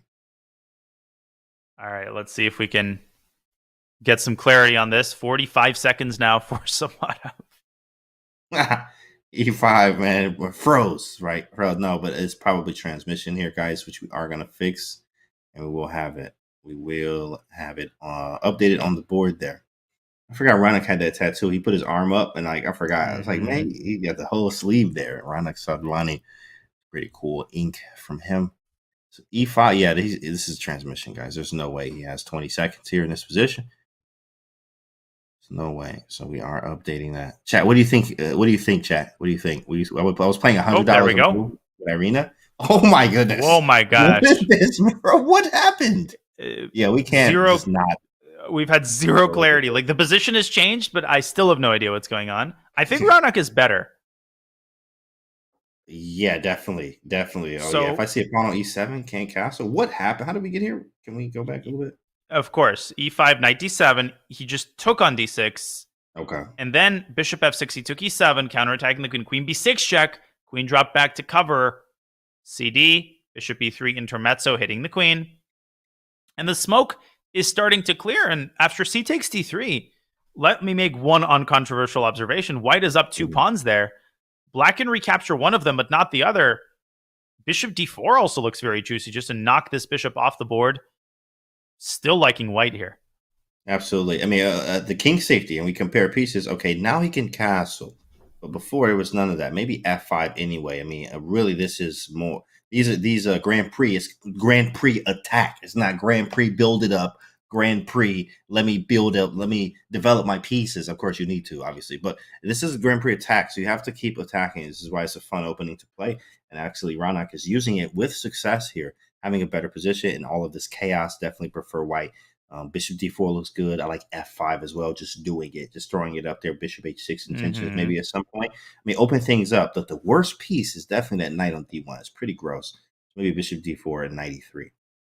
Bishop D4 knight E3 looks fantastic. If Black castles kingside, the knight can travel around to H6. Raunak, though, taking the classic Grand Prix approach, F5. But that's a double-sided move. I thought GF should have been considered. Instead, Rayad castles. Man, what a savage. Still Bishop D4. Bishop H6. And he's trying to get rid of that rook, James, so he can go down the F file. Let's not forget, he's got 2 pieces doubled on the F file. So after FG, knight D4 comes to mind. Right. Stuff starts to happen here. That's so funny. Daniel's like, yeah, I would have just taken on F5. Like, I think no one else. But Daniel was going to take on F5 because he calculated on it. He was like, oh, man. Yeah, I'm going to just take it. Like, and hit you with all my tactics. But he was not a choice. That wasn't a choice for him. D4. Oh, he's stopping Bishop C5, I guess. Makes sense. Okay. And he's still up a pawn. Yeah. He's up a pawn. Wow, that's insane. Like, not even thinking about that. We just trying to mate. That he is up a pawn, but knight E3, knight G4. I mean, if you take on F3, how are we taking that back? Pawn or queen?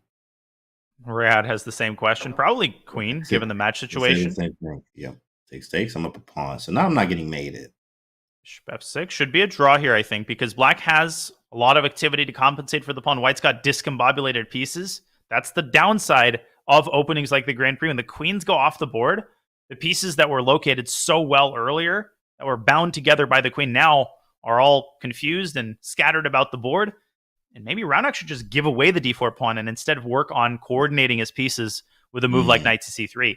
Time situation starting to get a little bit concerning for Raunak. Absolutely, of course. I mean, okay, probably 2 results. I mean, you can play obviously for all 3, but it's as this D4 pawn's going to fall, we need to finish development. Like, we're on like move what, and like we finally get a knight off the back rank. So don't try to sit home, obviously, but at the same time, I mean, we do need to develop, and we need to develop fast. And there it is, knight to C3, rook D4, maybe bishop E3, a little bit of tempo action there. D6, knight E4, B5, something like that. Rook C6 on the 3rd rank, 6th rank, that is. I mean, white can continue attacking on the king side. That's the thing. You still have both of your rooks. You can double on the F file. The F7 pawn is still a weakness. So Riyadh can't forget about that possibility, and Raunak is trying to keep that extra pawn. Rook to d5. There is rook to b1, securing the knight. He's playing for a win here. Is Raunak? He wants to bring the hammer down in the 5-minute portion, James. He really is. 22 minutes left. I'm up 3 games right here. Cool. We're going to keep it up. Yeah, is there knight c4? Yeah, definitely. Then maybe I think we're knight a7. Or you don't have a fork because the bishop guards the square, but g5 could be a nice little kingside shot. Actually, I would very much consider playing it right now or after knight c4. Knight c4 on the board. Gotta get it out of there. Not today. Not today, young fella, he says. Ooh. That is a nice pin. Rook d8. Might have to go back. Bishop f6 hitting d4. Rook d4 might be a move. Rook move your king because of that. Right, king f1. I like that. I do like that a lot. Yeah. No discoveries. Rook c2. Gives a pawn back. Take. Rook b4. Take. Raunak plays king f2. I still like white's winning chances. Dark squares around black's king. I've gotten mated 1,000,000 times in these types of time scrambles. And you've got a bishop that can put itself on b2. There are some mating nets there that black has to be careful about. This is a time scramble Samadov cannot afford to lose. And we have moves here. That pawn is going to be hanging at the end. We also maybe take and play bishop b2 with mating ideas on the back rank. He went bishop f4, though. I think this is lost. From a time scramble perspective, you're going to lose a4. And with a pawn down like this, facing problems with your king, this is almost unholdable. Yeah, with time scramble here, too, as well. Anything is possible, but definitely we choose white here with the pawn. Oh, he got behind the pawn, though. He did get behind it. You get behind the pawn. It's always a thing. Get behind the pawn. But it's going to get to a5, which is a nicely defended square. Bishop is safe. But Samadov pressing all the right buttons so far. All it takes is one mistake, though. And Raunak playing on both sides. He might lose his pawn, though. No! h5. He's going to win f5 and h5. Here we go. Got to be careful. Wait a second. Ooh, got some counterplay. 3-result game. Got some counterplay. Check. You want to draw, bro? Nope. Not today. And I see 2 fork. I mean, wow. I still think Raunak is going to pull this one out. Or maybe not. He's just lost the pawn. Rook h5, though. He's going to... Oh! Almost flagged. Check. Wow. Yeah, draw. Bishop c5. Still chances rook b4. Oh, and it's a draw because of rook e6. What a save. He draws. He gets out of there. Absolutely brilliant by Samadov, I gotta say. I stand corrected. Man, it was definitely crazy game there, and ended in the draw. You can just shake it off there. I'm still up 3 games, and if I'm Riyadh, hey, we got away. We feel better. Now let's use these white pieces once again. Going back with this English, he had his chances with that. And that Catalan was sick from him, and then he just went with an English. Now he wanted to mix it up a little bit, but that Catalan was very nice. That Catalan was great, and I'm just impressed with his composure in that time scramble. Obviously, it's, one could say, a Pyrrhic victory. He's still down in the match, but holding with the black pieces, now has a position that he's comfortable with. They had this exact position before. That was the game in which Raunak pushed d5. That's exactly what he does here as well. Can Samadov put a little bit more pressure? Maybe throw that bishop out to g5 early. I was thinking the same thing. How do you pressure them, right? You need to. You have to play, with pressure and with purpose and dynamic.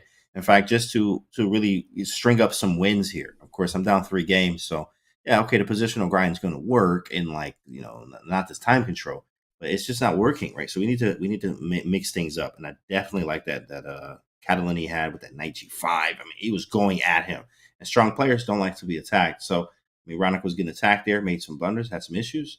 He just wasn't able to close. So we will see what happens in this game here. I mean, black's already fine. G5 played. There it is. There's a queen sec, actually. 94. You could even... No, maybe it doesn't work.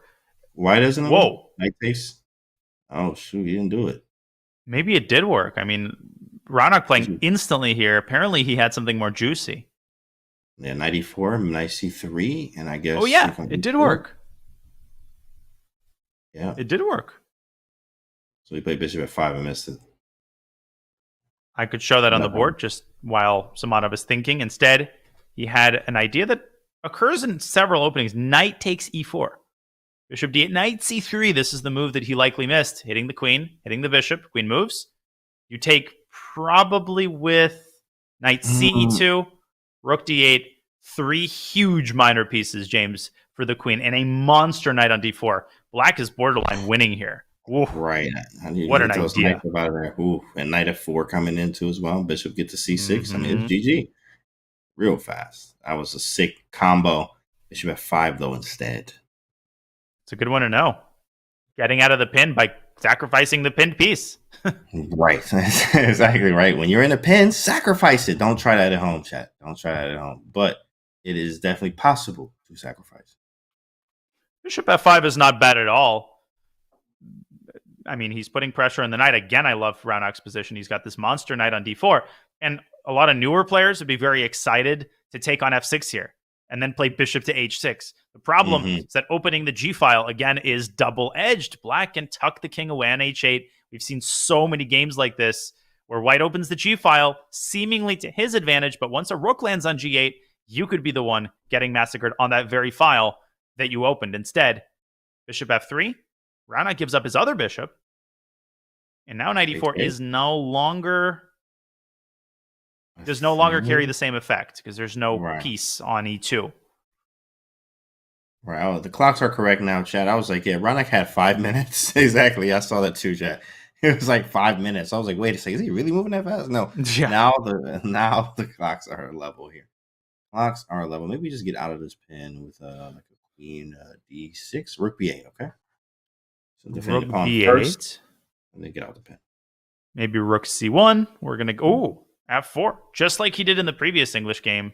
But queen b6 gets out of the pin, exploits the drawback of f4. White might have to burn a tempo on king h1, but then Raunak can safely take the bishop, secure his center with f6. He is, I would say, in the driver's seat, even though objectively positioned probably about equal.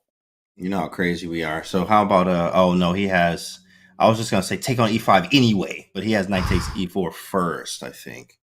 And then takes knight f3. Yeah. Very easy to miss. Yeah. Knight takes e4 first. I was really just about to take it, but okay, we just have to go like king h1, I guess. But knight takes e4, takes on e4, maybe f6, bishop h4. He takes, f5 is a possibility, but it does make the bishop kind of weak. Knight on d4 is really strong. Queen h5 I like. It definitely grabs a pawn, right? Pick up. g6, queen takes e5. The issue is in the endgame, but the knight is stronger than the bishop, and black can try to win back the pawn with rook e8. This does seem to be heading toward another bailout. If I'm Raunak, yeah, queen takes e5, fe, and maybe... If you play rook fe8, the problem is that the f7 pawn is going to be a weakness there. White's going to go bishop to d5. It's actually not so easy to figure out the right setup. So maybe Raunak is considering a move like king to g7 here, trying to trade on his own terms, or even queen g7. Oh, wow. That's nifty. Queen g7 actually was completely overlooked. That's a nifty move. Queen g7, I like that one. King g7 definitely is right. Queen d8. Yeah. D8, what a move. So many candidate moves.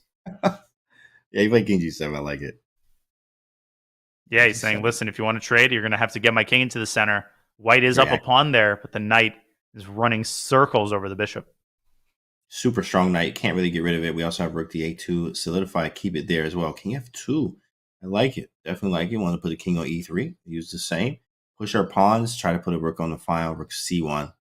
And hope for the best. Okay. Knight b5. We get out of there.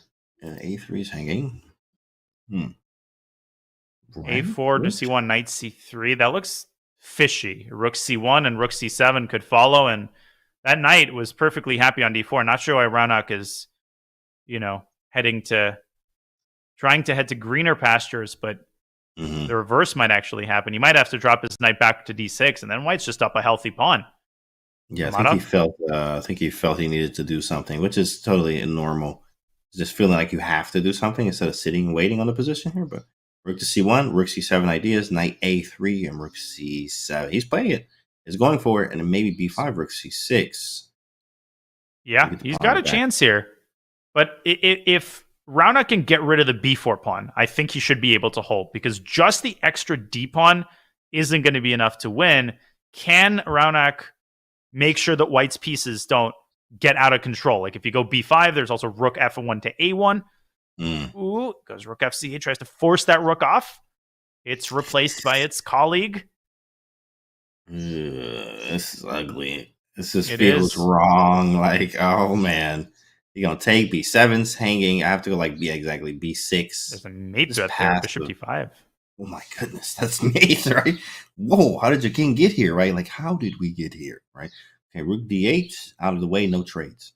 I like this move a lot by Raunak, actually. Very practical decision. Stopping bishop d5, that was a mating net. And now, if you start chomping away at the queen side, well, black's going to do the same at the center. And Samadov brings his king up, but this gives Raunak a very important tempo. What is he going to use this tempo to do? Maybe rook e8, maybe just push the b-pawn, maybe knight b5. You're absolutely right. Knight b5, and then bring the knight back around. I want to get f5 in at some point, but this is very difficult after maybe king e6 and f5. Whoa, it takes. All right, cool. Yeah, just give me some time. Perfect. We're good. Takes, and I'm feeling okay. I'm feeling better as black here, at least. Rook c6, king e7. And once these two pawns are traded, again, the problem is the bishop's terrible. It's lame. It is no... The bishop can't supervise the progress of this pawn. This pawn is too weak. I think Raunak should be able to hold with room to spare here. This one's going to be a draw. Yeah, I believe so as well. Rook takes. Pawns on the same side. Could take the bishop here, but I wouldn't do that. I think the knight is stronger than the bishop here. We also want to keep some things active too as well. Maybe some checks available to us, or some defense as well. F5 also could be a thing, and just milk the position. We got the knight versus the bishop. What's the time looking like? Okay, still around the same here. He did not move. He did not move. Either it's a glitch or he's thinking about 94. Yeah. There we go. Okay, 94. He has a move. Takes. Yeah, thinking. 4 on 3. Interesting. He's looking for his chances. He takes with the pawn. And I mean, it's a draw. With best play. Should be. We always say should be because sometimes they mess these things up. It happens. We've seen it. Magnus won the game. King 3 on the same side. King 3 on the same side of the board, right? Like, against another GM. It's really crazy. Magnus can win king versus king. And that's, I think, for less experienced players, important distinction to make when we say a position is drawn or it's a theoretical draw. Then they look at a similar position and say, wait, this GM beat this other GM. Didn't you say it's a draw?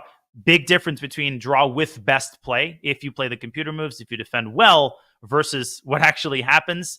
You can lose basically any position. So white is going to milk this for a while. There are some winning attempts here. You can try rook d7 and then shove this pawn down to e6. But Raunak has the perfect pawn setup, this pawn diagonal, which essentially limits tremendously white's winning attempts here. This is a draw 95% of the time at a grandmaster level chess. Yeah, so they should be probably just, especially just to keep time on the clock here. Just move back and forth, just keep going back and obviously take the quick draw here. I can't really progress. And if I play e5, which he probably will at some point, just to make some room, play g4. We take. Yep. And king f6, rook back. He's trying to load up f5 check. With every pawn that's traded, the draw becomes even easier to achieve. So Samadov tries to prevent that from happening. And now black is just going to continue shuffling. The one way that I've seen people lose is if white can go h5 at the right moment, but Raunak nipping that in the bud, e6. I guess he wants to blockade it with his king. That is good enough to draw. Oh, that's good enough to draw, definitely. Of course, there are some little tricks, obviously. e6, right? Yeah, he can bring the king back around and be fine. No problems, no issues there. Pretty easy work. He's got to stop the pawn. He's got to stop the pawn. Right? Can't just let him queen on you. Maybe he's thinking about f5 or something. F5 is king g5. Oh my god, f5, king g5, rook a1? Oh my god, white could get mated there, but I wouldn't dabble in that. Just go king f8, make the draw. Whoa, rook a1. Rook f6 and rook g1. Excellent defense there by Raunak. He is going to secure this pawn, take e7, and make that draw. Very nice. Very nice. Raunak is going to be able to get away with another one here. Great job, buddy. Keep the lead. And he's going to milk a ton of time off the clock, essentially guaranteeing that the next game is going to be the last one. Great for Raunak. He's obviously more than happy to go into the 3-minute portion with a 3-point lead. And Samadov, again, put some pressure, but one just had the feeling that Raunak was always in control. Even though he was worse, he defended with such confidence in this game. Yeah, definitely. I mean, we've seen Riyad is getting his chances. He's playing very well, of course, but he just needs to take it up another notch. You take it up one more step, really just challenge Rana like that. If we have more of that Catalan game, this is going to be a different match.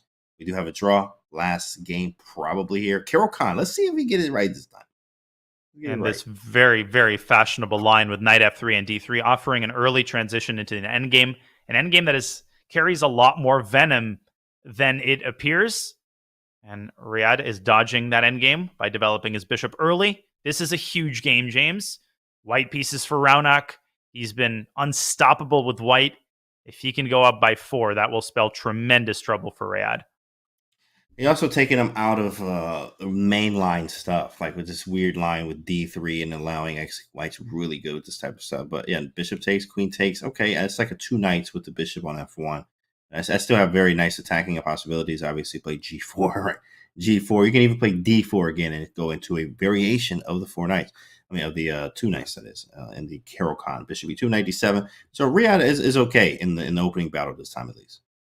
Yeah, but at the same time, I never fully understood the appeal of these types of positions with black. Yes, they're very solid, but white's got the bishop pair. White's got superior piece activity. And if black plays bishop d6, I do think that Sadhwani is going to expand in the center with d4, maybe reposition his bishop to d3. Super low risk, easy to play position. Perfect for blitz. Perfect blitz, absolutely. This is a good position so far with white. I know Hikaru likes to play 2 knights sometimes too as well. I know MVL has used it successfully too. 2 knights in the way it feels like that. More positions like this where you get the early bishop g4 takes, queen f3, as we have on the board here. I like it from white's standpoint. Of course, we can attack. Yeah, bishop d3, he's setting up. I'm going to play e5, knight e2, c3. So now it looks like some type of French. So he takes on d5. That's interesting, Daniel. Which I don't like at all. I thought e5 and then move the knight back so you could play c3. As you say, gets like an idealized version of a French structure. And I'm also puzzled by Riyad's recapture. I think c takes c5 gets a good exchange Caro structure. Instead, he goes for the symmetrical structure.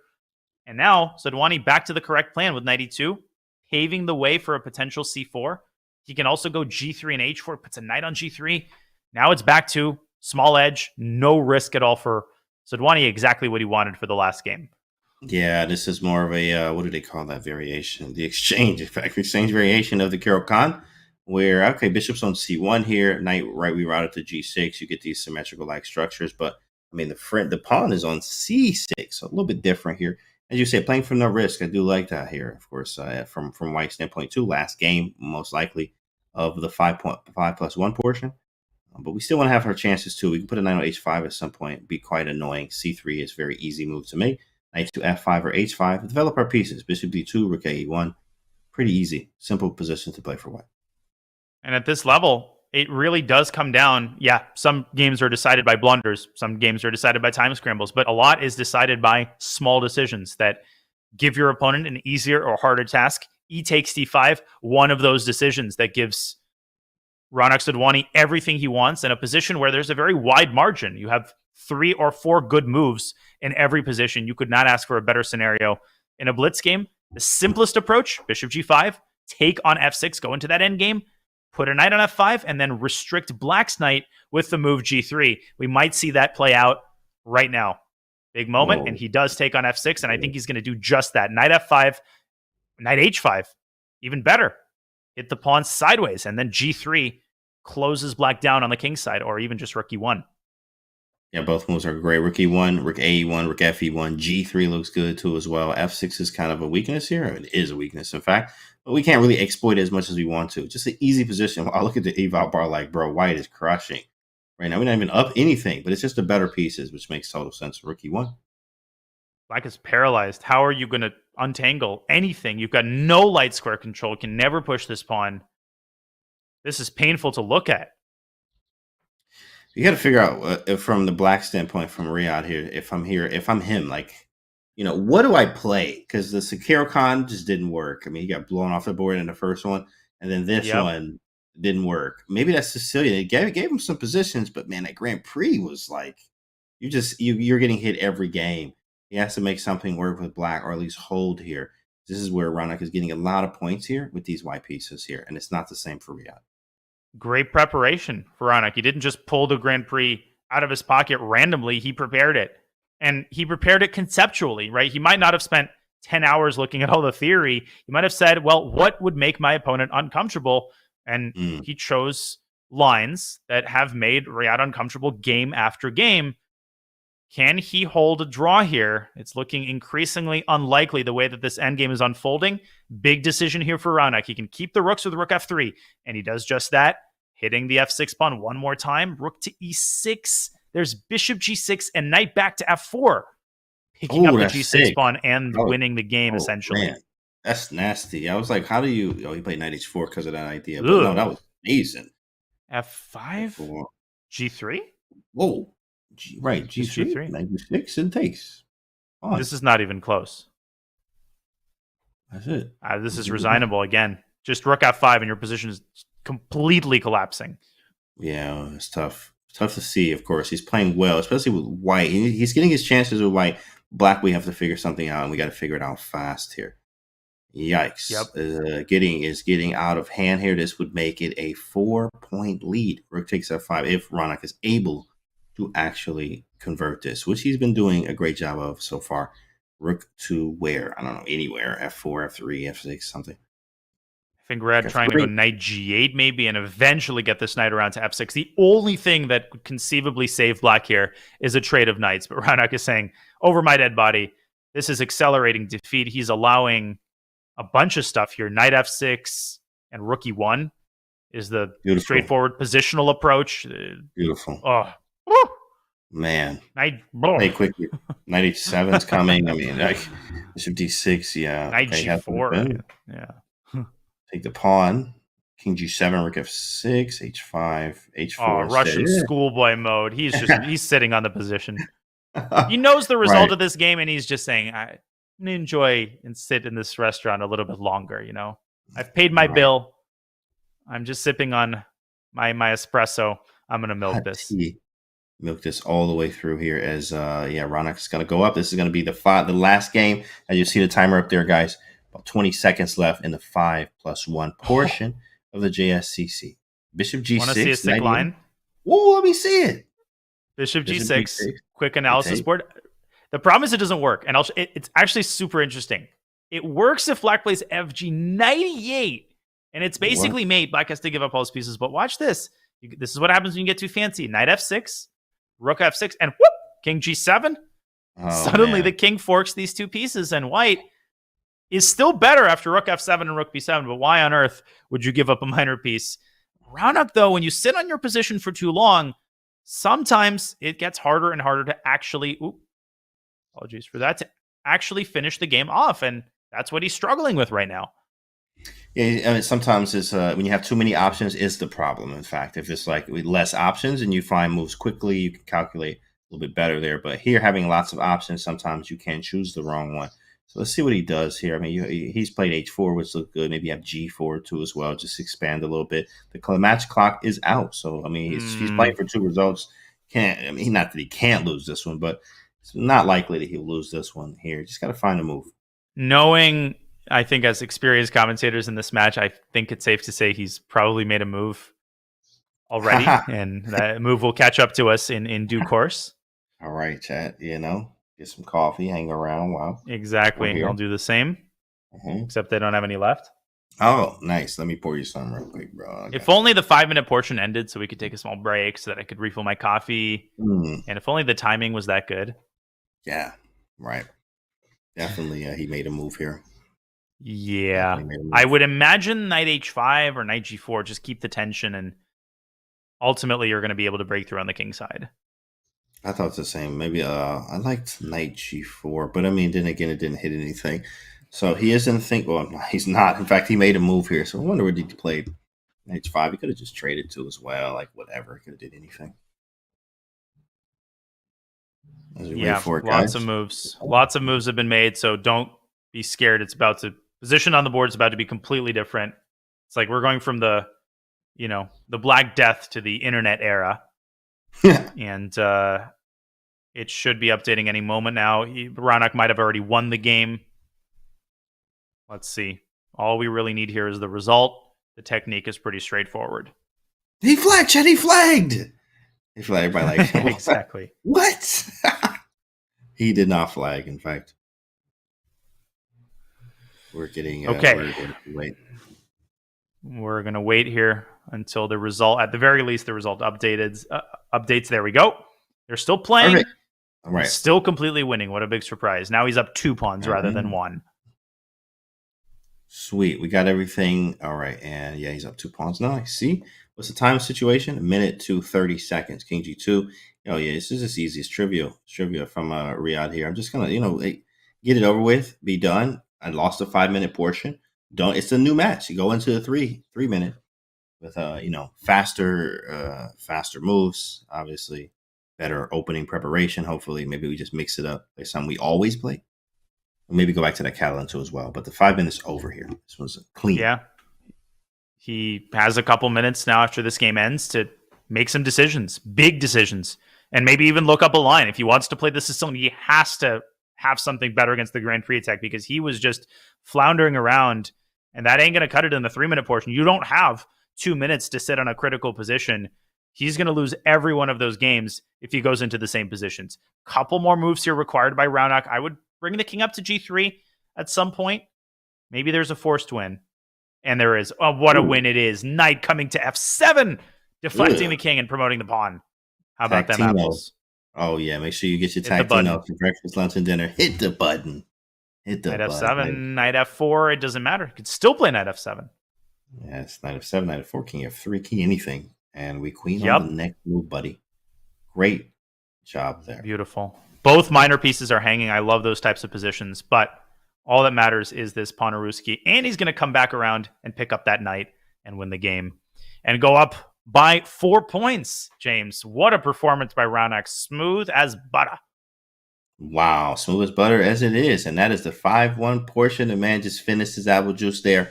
He's like sitting on the couch. So he got up you can tell he got off the couch there. He's up 4 points. He's feeling good. He's comfortable. Now he's up as a 3-minute portion here. We're going to see what happens in the 3-minute portion, guys. What we are going to do, and you should as well, is take a short break, and we'll be back with the 3-minute portion of the JSCC, guys. Don't go anywhere.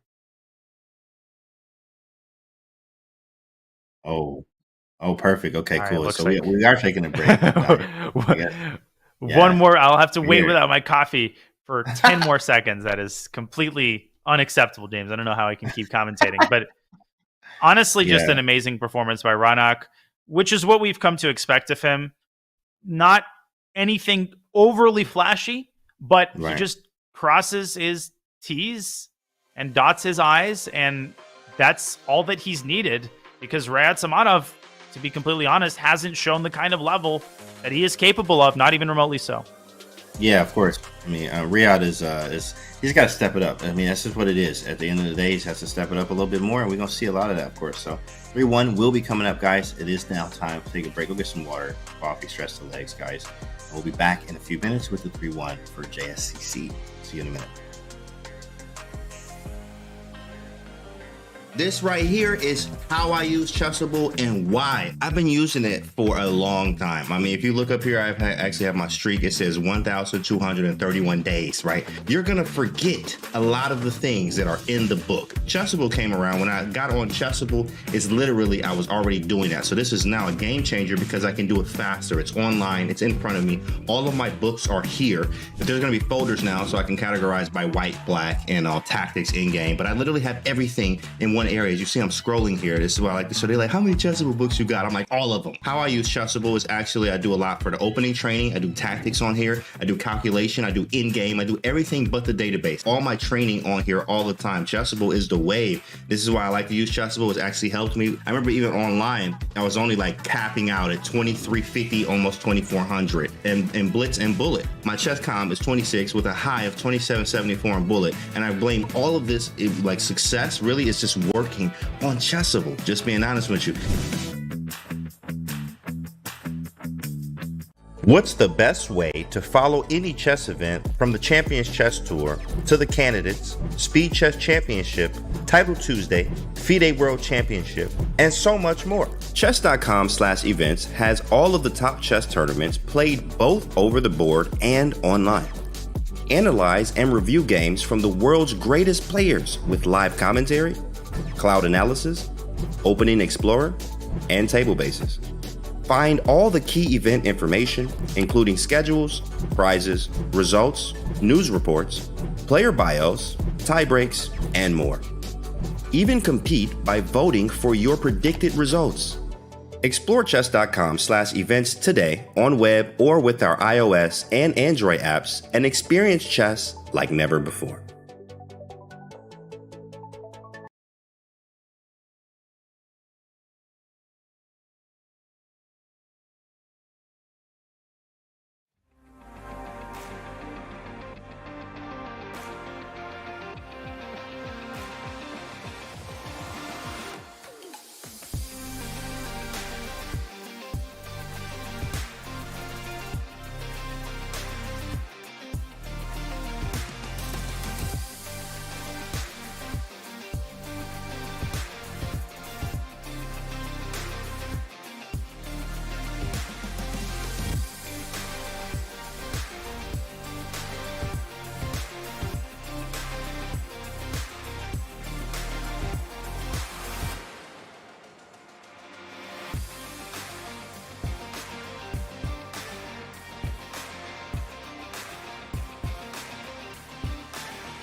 There he is on the screen, the man, the myth, the legend right now. Of course, as he's winning this match, we have Raunak Sadhwani, and he's the 2021 runner-up as well in this same event. So he's looking to win it here.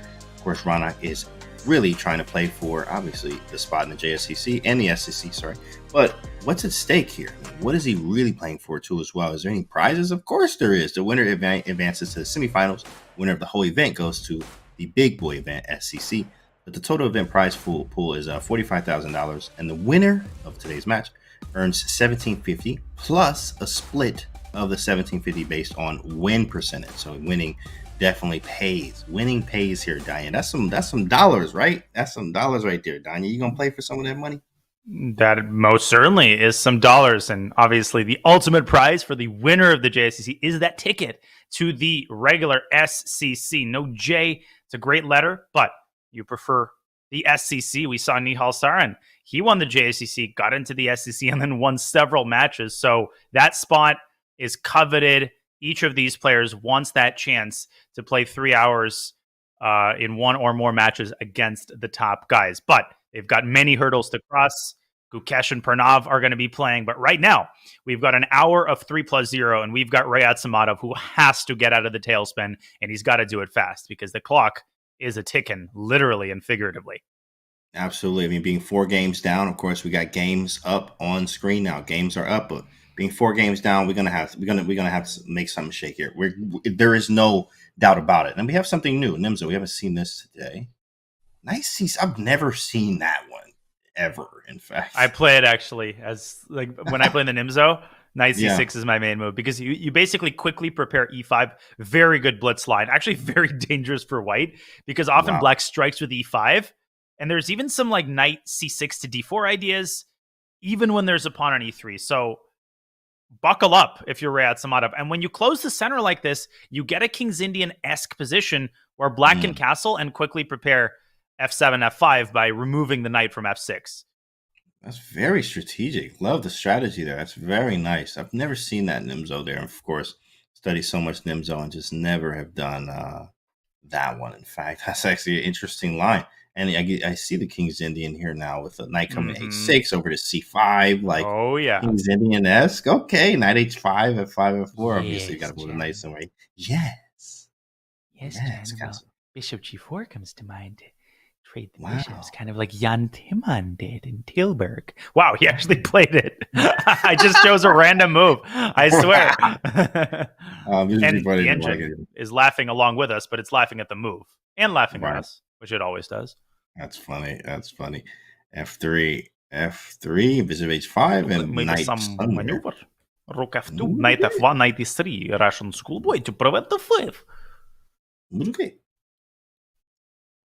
Yeah, f5's coming. Yeah, bishop g6, knight h5, and f5. You can't fall asleep if you're Samadov. He's falling asleep on the clock already, and he's not falling asleep on the king side, but that is one committal move, can't he? I don't know about that. Well, I mean, g4 for the score, baby. Like, if we can play g4, we gonna play it. h5 and we lie. Look at this man just going all out. Rook f2, I can see in the future as well. Rook f2, rook g2, rook f1. Push everything we have on that side of the board. Rook f1, rook g2. There it is. I understand around it. I mean, of course, it's definitely risky, but if you're going to play this way, then there are moves to follow, and that's what he's going for. Rook f2, rook g2. Yeah, and we move the knight probably around f5. I have to do it now. G3. Yeah, right now. Only chance to open the G file, because if you open the G file, you can double and pressure g7. Now, black can just tolerate it, right? Knight f5, black can move the queen. That's an annoying knight. But I think Sadhwani is just saying, listen, as long as the king side remains closed, you are never going to push g5. Right. And he also can, you can see some king runs, which are legendary. Sometimes you see the king, you can just pick the king up and put it on b8 or c8. It is possible to do. It's a long run. I've seen this in classical games. Like while King's Indian attack, people just attacking them, or King's Indian defense, but it's an attack, right? So attacking them, and they run the king all the way over to the other side of the board. Here, King h8 was played, in fact, and that's a knight f5 I actually don't have to capture, but maybe he will. He says, no, I don't have to, right? Get it. I mean, this could end in a draw if neither player makes any kind of progress. Sadhwani does have one pawn breakthrough. He could play c6 at some point. If he feels that white is very low on the clock, maybe if he puts a rook on c8, if he's feeling lucky, he'll play c6. Knowing Raunak, he's an ambitious dude. I think he'll go c6 at some point. Maybe now, maybe in a couple of moves. I think that's what he's thinking about right now. Do I sit and wait, or is this the time to change up the position and go c6? My vote is to play c6. I think now's the time while white is still somewhat scattered. Yeah, and I'm trying to figure out White's plan on the contrary here. Are we going to sack on h6? It's just I don't see the follow-up. It's just not there, in fact. And we can't play f4 either because bishop e3. Don't like anything Raunak is doing right now. I think he's knight h7, knight g6, mate. That's funny. That's funny. You never see that one. Like, what a day that would be. Okay, Raunak, don't actually... He's going to do g5? He's going to play it. He's going to play it. I can feel a young fella. G5, sack, take. Rook e7. Okay. Knight f5 first. Now he plays it. He's about to sack, so you can feel it. It's coming. Knight g5 is coming now. Maybe set it up with queen d2. Get the queen around to the king side. First, 45 seconds, though. Whoa! King g3. Don't blunder the fork. Lead with your king, chat. You know what I mean? Lead with the king. King in front of the rooks. Let's go. Listen, having said A, you have to say B. King h4. Why not? You know what I mean? Just play it. King h4. Shoot, we got fans watching, right? King h4, rook h1. I'll tell you what the problem is, James. First of all, there's sacks on e4. Second of all, I just know Raunak, and white's got no time to deal with all that tactical complication that's happening there. Raunak's playing white, actually. Oh. Yep.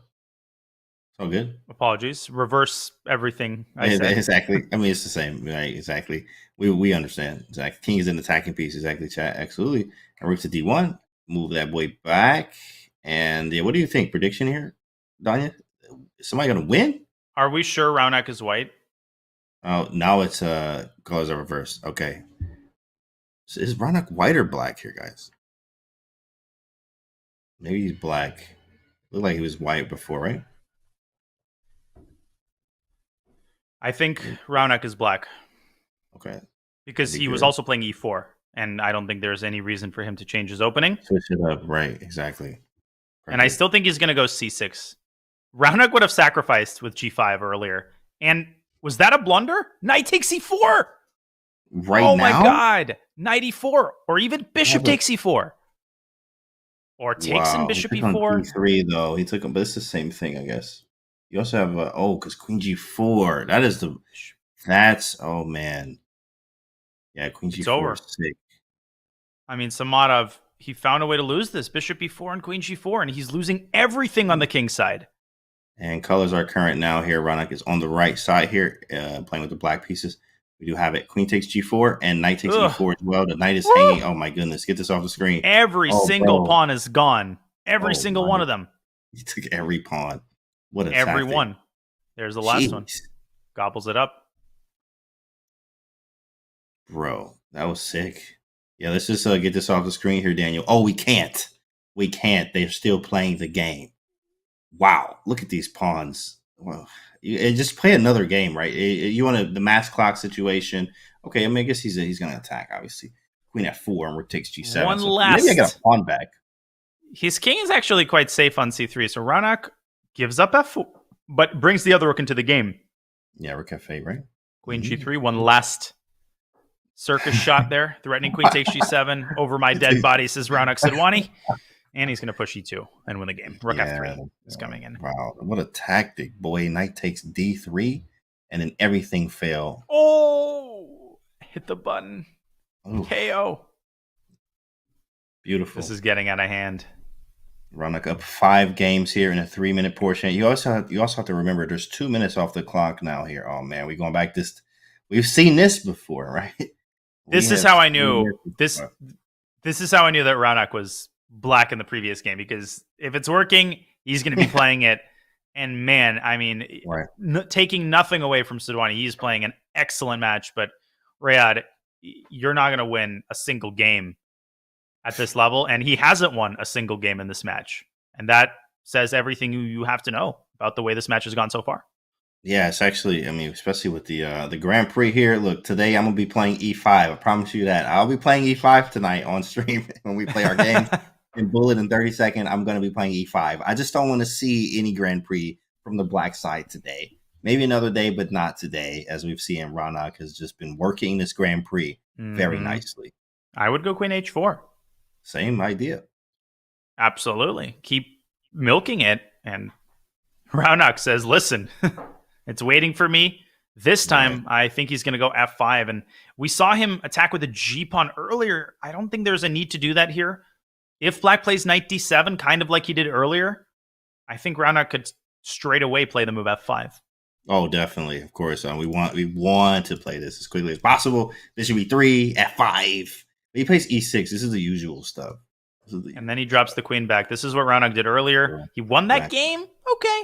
Playing more positionally here. Rook D1. Simple. Rook D1, rook takes D3, dub. Dub the rooks. There it is. Rook D1, takes, and dub the rooks. Takes with the pawn. Takes with the pawn here. Interesting. I feel like this is almost... Rook takes bishop A6. Okay. With some very cosmetic exceptions, this is like almost exactly the same position they had in one of the games of the 5-minute portion. And 1 minute down is Rayad Samadov. This is just unsustainable time management.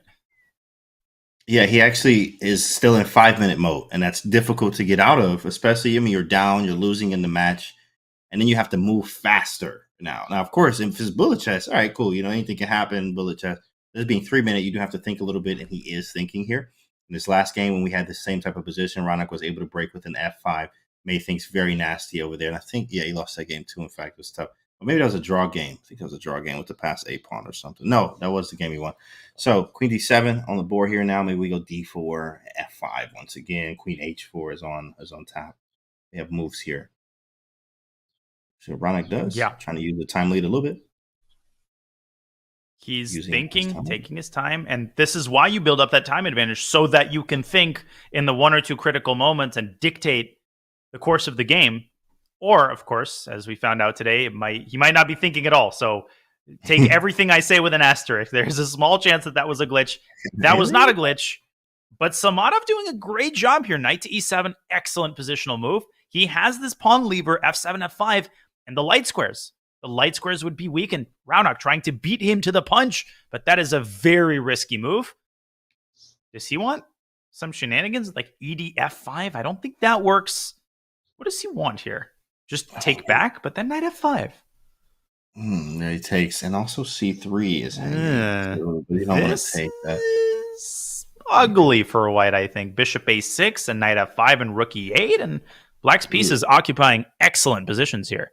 Very nice. Bishop a6, rook e8, knight f5. Beautiful. He takes, though, and gave up the dark square bishop. Not a fan of that. I mean, we'd give that up for a pawn any day. Any day. We'd give that up. Yeah, bishop d4, queen h4. Exactly. Yeah, bishop d4. Yeah. Right. Knight d4 even. I mean, that's the thing with evaluating blitz moves, right? There's a whole different language of blitz evaluations. Something like this may be sustainable in a classical game, but with 1 minute on the clock, the last thing you want to do is create a long-term weakness, because that means for the rest of the game, you're going to be dealing with mate threats on the king side. That's really why I disapprove of this move. Not because it's objectively wrong. And Raunak trying to find the right way to chisel at the king side, maybe queen h4. Knight h2, what a move. Whoa. Getting around to g4, I love it.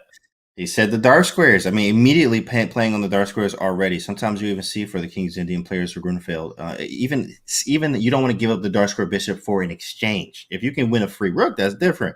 But an exchange, sometimes you don't even take if it's possible, because how weakening of the squares and how weak they get. Okay, so bishop d4, highlighting that, knight g4 as well, with knight h6 or f6 coming in.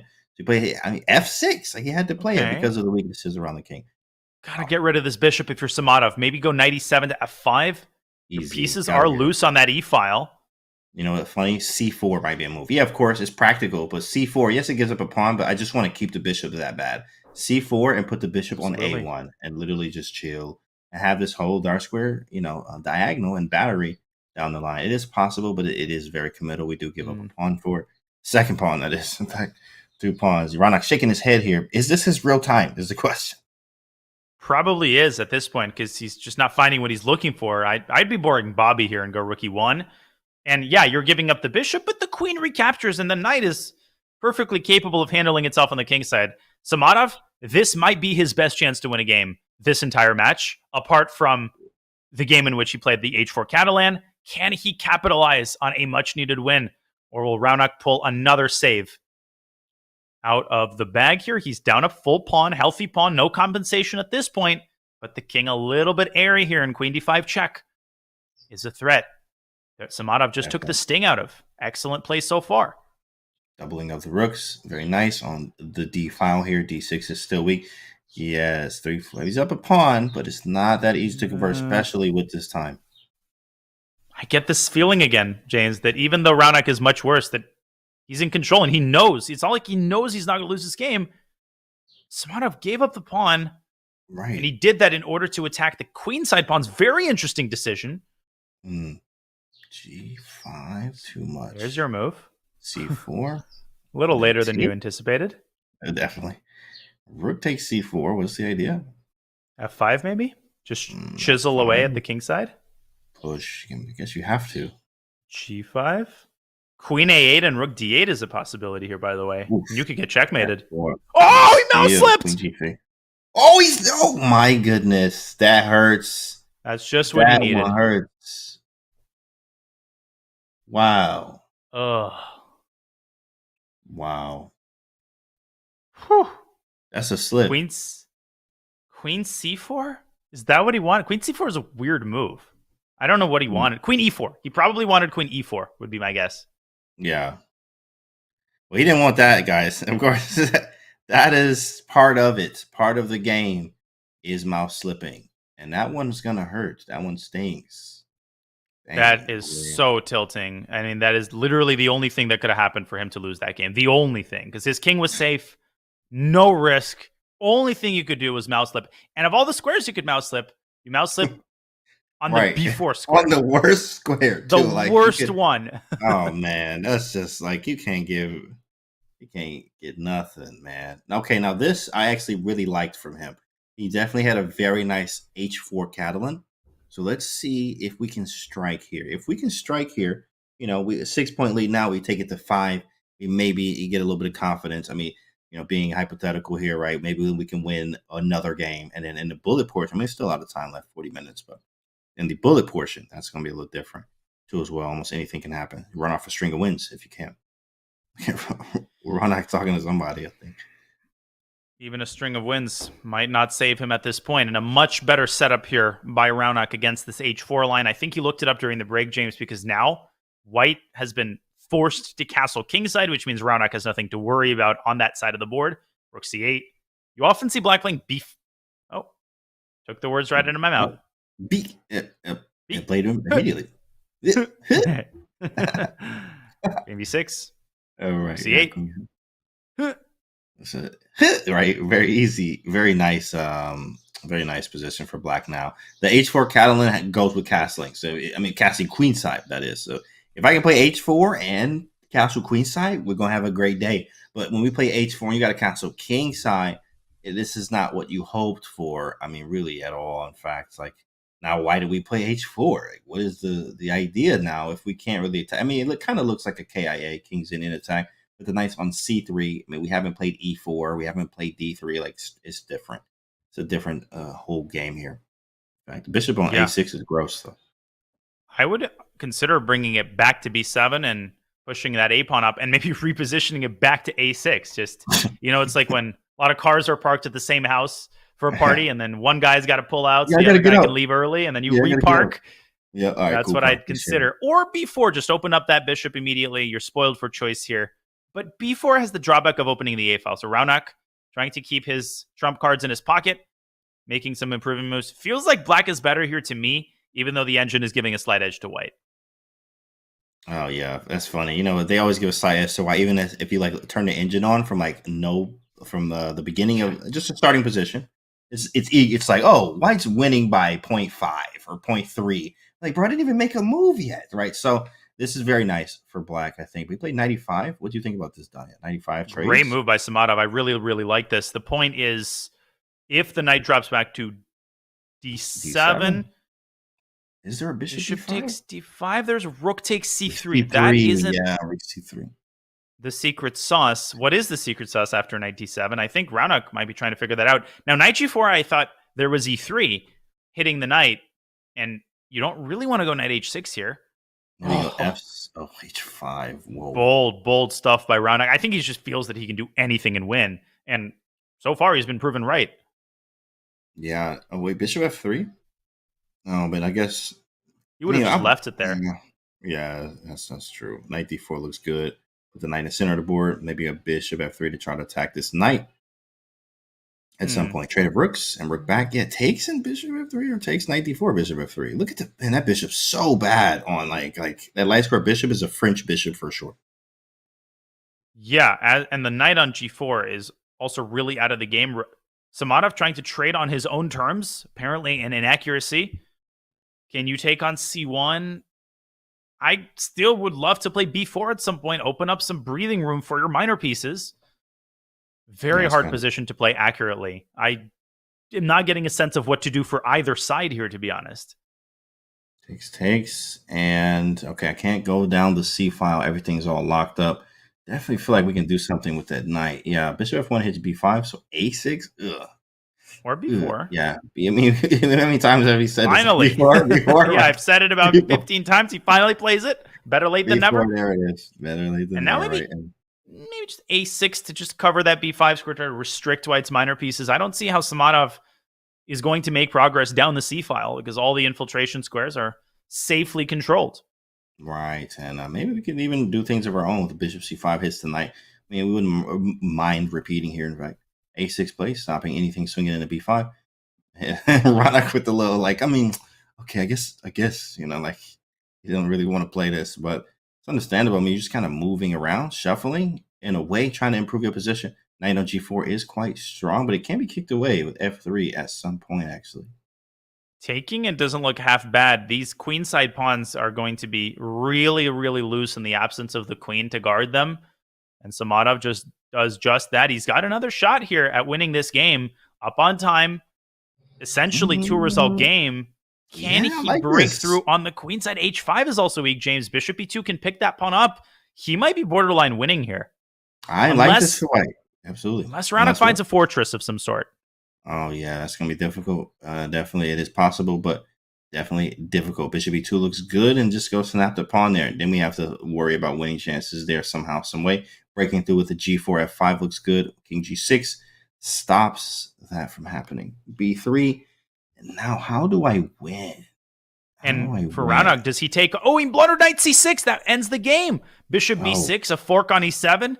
And barring a miracle, this is going to be Samadov's first win of the match. Yeah, bitch. That's it. Yikes. Oh, still not over. Ooh. I'm telling you, Raunak is one of those players. He's going to fight and fight and fight. There's a mate threat on c6. And Raunak still trying, but bishop e4 ends the game. Now the a-pawn's just going to roam free. It's over.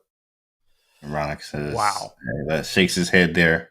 Very upset at himself, but if I'm Riyadh, I'm feeling good. I'm like, yeah, I beat him, man. We got a game. We got a game, right? Finally, you just feel better. Here we go again with this. This is, man, I don't want to touch none of this from the black side today. Another Grand Prix, guys. Well, first of all, you're not going to go winless if you're Riyadh Samadov. So at least you have that. Got a little momentum. You got 1, maybe 2 games until the halftime break. If you can get this lead down to 4, that sounds completely different than, a 6 or 7 point match. So he's got the momentum. Can he capitalize on it? And can he break the negative trend in the Grand Prix? So he's actually played f5. And I've been looking in the database because who doesn't really have problems with the Grand Prix, in fact, from the black side? And actually looking in the database, I was just, doing some soul searching, like, how do we, what do we do about this Grand Prix thing? And f5 actually was a very solid option. And castling queenside. I remember seeing this in the database and thinking, wow, this is like a whole new approach to the Grand Prix in a way. You don't really see the castle queenside and the f5 idea so early. You do see f5, but not so early like Riyadh play here. I think he has a great shot here now. He's created some really nice counterplay. Putting a rook on g8, obviously, and trying to go for something. Very sort of superficial play here for Raunak. I mean, you can see what he's trying to do. First of all, threatening a fork. Knight e6, not really a threat because the rook can swing over to g8, but the light square control along this diagonal should spell major trouble for Raunak, who I don't want to use the word tilted. I mean, he's up by 5 in the match, but something feels off about the way that he's playing this game, and one more mistake, he's going to be lost here. He might already be borderline lost. Samadov could drop his bishop back, keep intensifying the pressure on g2, maybe strike in the center at the right time. But this is a game he has to capitalize on. 2 game-winning streak would be huge to raise hopes of a miracle comeback. 100%. I think he's growing a great way of doing it with the bishop and the rook on g8, e5 possibilities. I can kick the knight away, h6 at some point too. So there's lots of ideas and richness in this position. Maybe a d5, d4, e5, d5, d4, everything, 4 there, and just pushing everything up feels really good for the black side of this Grand Prix. Finally, he's saying, finally, I get a Grand Prix where I'm not just getting rolled off the board and white's having all the fun. In fact, it feels like the reverse. Black is having, or can be having, a lot of fun here, especially in the next few moves. Absolutely. And Raunak continuing to sort of reshuffle his pieces. Knight c3 to d1 is not a good sign if you have to play that move. He's played, it's funny, he's played it every Grand Prix. Every game, yeah. Every Grand Prix, knight d1, everyone. Not sure what he sees in it, but, to each their own. All right, 96. What's is it, a blunder? Tactical blunder with 96? 96, yeah, it was possible, but he seems to be going back with everything. Knight g4, disapproved of by the eval bar, and it wasn't because of bishop c3. I would play e5. I would really want to try to keep the bishop pair here. Again, the issue is the clock, because Samadov's going to have to start to calculate here. We're in direct confrontation now. He has to make something happen. You're not going to win the game just by pressuring g2. You need a second front. And I can sense the wheels turning. I think he's trying to figure out e5, and he's now down to a minute on his clock.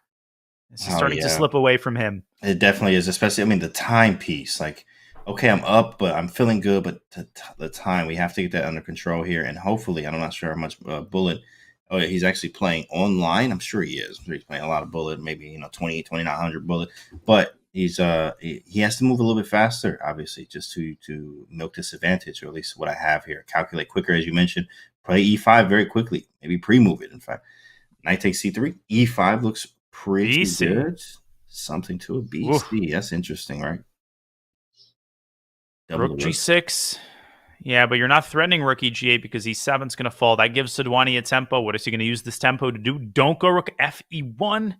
Then you drop f3 and force the g-file open. Yikes. Raunak gets his knight around. Samadov is probably going to double, and he does. Maybe Raunak can move his king over to h2, relatively safe square.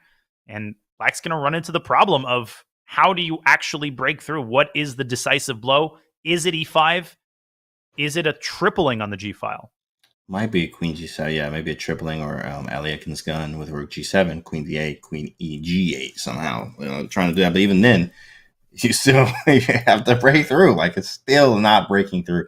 c4, stopping maybe a potential d5 push. Queen g7. Where's he going? I really dislike c4, because that square could have been used later on by the knight to generate some semblance of counterplay against d6, and now there must be a forced win. And where is it? Is it rook to g3? Stepping on the gas pedal, putting pressure on the knight. That looks pretty good. Knight h5 hits f4. Also excellent move. And this is crushing, absolutely crushing, James, because there's no way to stop both of these infiltrations. He's swinging on him, and Raunak shakes his head there and says, what am I doing? In fact, and not wait. Oh, yeah, you can't even take that. Wow, because he takes on g2. I was going to take on f5, but there's nothing. Maybe knight f5, rook e7. Knight f5, ef. It doesn't there's work. rook g2. Rook g2, yeah. Every line, rook g2. Every line. Over red rover. Yikes. All the knight pressure. d1 maybe should try, just to prolong the game. With queen f6 picks off the other knight, which is no retreat squares. Jeez. Yeah, I can feel. Yes, finally I'm getting a Grand Prix win here, in fact. But the line he chose was very nice. It's top of... Oh, my goodness. What a move to finish the game and just take the knight. Queen g3 was mate there if you had taken the rook with either piece. Woo, hit that man with that move like that, rook h3. In style. Hit the button, Raunak. Hit the button, right? Knight g3. And he does. Yeah. Woo. Way to win. Way to win. And this is encouraging for two reasons. First of all, the lead has shrunk to 4. Second of all, this is the first bad game by Raunak. The previous game, he got outplayed. This game was just a flat-out bad game by Raunak. And once Samadov starts feeling that Raunak is capable of playing some bad games in this match, that adds further confidence. They are going to get one more game in before the halftime break. Huge game, James. Suddenly, this is a match again. Yeah, absolutely. Especially the confidence that you mentioned there. Like, when you win one, all right, cool. I feel good. I'm still down. But then you win a second one, and you're like, you do bleed. Oh, you can, mess up here. So, are we going to repeat? No. Wow, what is this? Okay, what is? Okay, he didn't repeat. I was like, what are you doing? What are you doing? Oh, me. He has momentum right now. Riyadh does. Okay, so this is technically a pawn sack. Black can and often does take on c4. I wouldn't do it here, though, because 95 looks pretty devastating with this x-ray against the queen.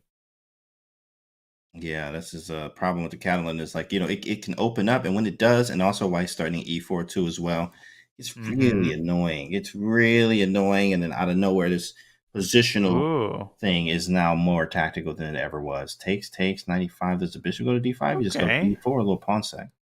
Covers the d5 square. And now, with confidence, comes better time management. It's Samadov who is up on time out of the opening.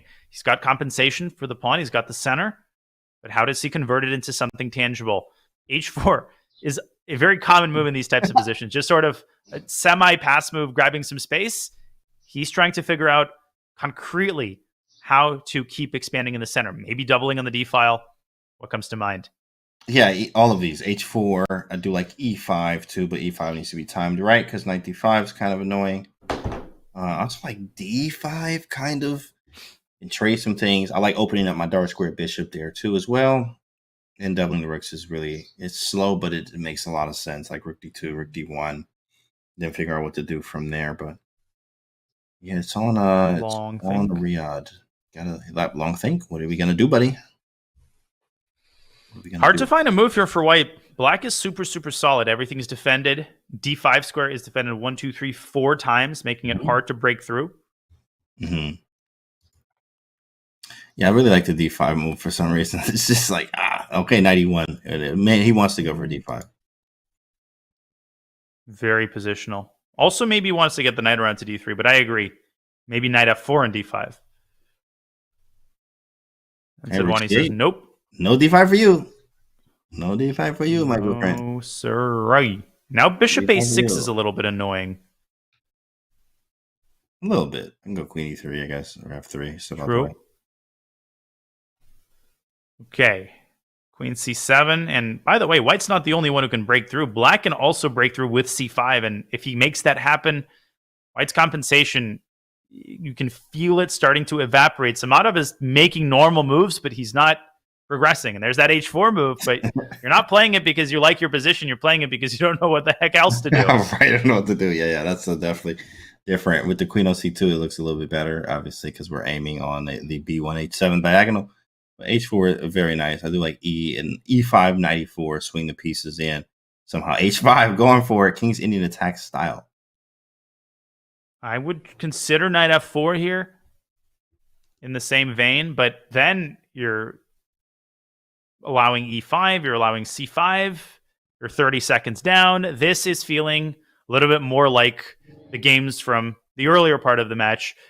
Can Samadov turn it around with some kingside counterplay? Maybe queen G4? Correct. Can he get anything going on that side of the board, James? It's very possible. You know how we like attacking chess here. So, of course, it's queen G4, move the rook, play bishop C1, and you sack on H6. This is the whole idea. Ooh. But there is a king H1, king H8 in many cases, and he's just going to get out the way. Queen G4 automatic. Because you are threatening him in a pin. Got to move the queen. Queen G4. There's some tactics. Okay, nothing. So he says no. It just feels like this is wrong. Engine's like, yeah, definitely. Something feels wrong here, but I guess we're okay. Can't push the F pawn. If you go rook C2, by the way, there is bishop D3 and knight B4. Oof. Now, at some point, you should sack and then try to get that rook around to F7. But all of that very speculative. And Sadhwani embracing the complications, chipping away at the center. And white just might be collapsing, falling apart at the seams here. Man. What's the follow-up? Is it just BC?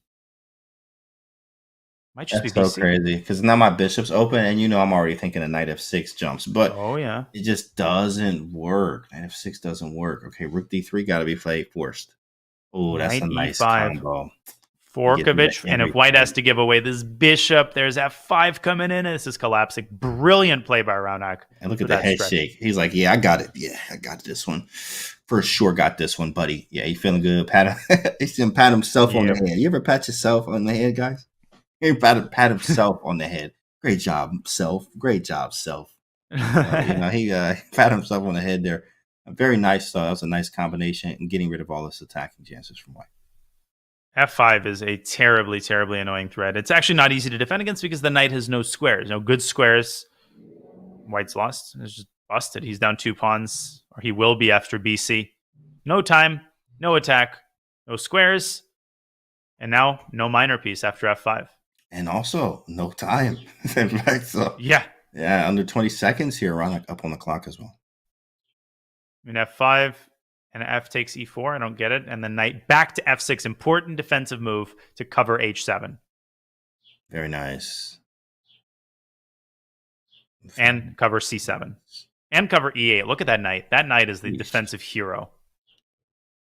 Defense wins championships. Bishop B1 will also to win some games, but bishop to B1 gets out of the way. We don't have anything, no tactics. Like Yeah, Pick up that pawn. Pick up that pawn. Ooh, I didn't see that pawn. He won revenge from last in that other game.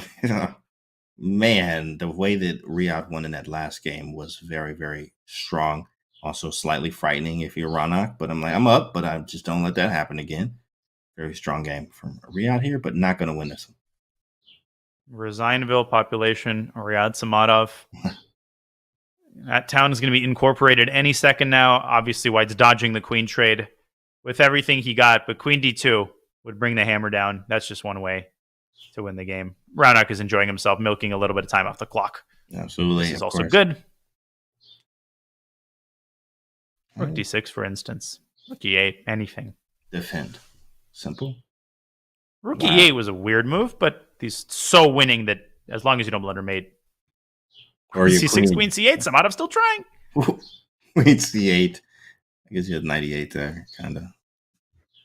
I don't get why Raunak is playing so passively, but there are no tactical shots. Knight f6 was winning on the spot, and just instantly trying to flag him. Bishop c5. Easy. Cutting it a little close, but Samadov flags. Flag. Wow, that's crazy. And Raunak with another win there as Riyadh is just getting away. He's taking a break. It's like, I got to step away. Still looking at the computer. Can't even get his eyes off the computer. He's still like locked in, which is understandable. You want to get some games back and try to win there. That's kind of tough there, Danya. We got this might be running away, bro. Like, I don't know. What do you think about this, Danya? He's just gonna run away with it. We got the rest of the 3-minute and bullet coming up. That's what experienced players do, right? They get out of tailspins really quickly. That's what Raunak did. He's up by 5 points. Samadov, he needs more where those 2 wins came from. He's got 20 minutes to work with in the 3-minute portion, James. This match, definitely far from over. I can tell you that. It is possible, especially if he can run off some strings in the bullet as well. But we still have another half of 3+1 in here, guys. So we're going to take a short break. In fact, we are this time. Take a break, get some water, and stretch the legs, guys. And we'll be back in a few. So don't go anywhere. We'll be right back.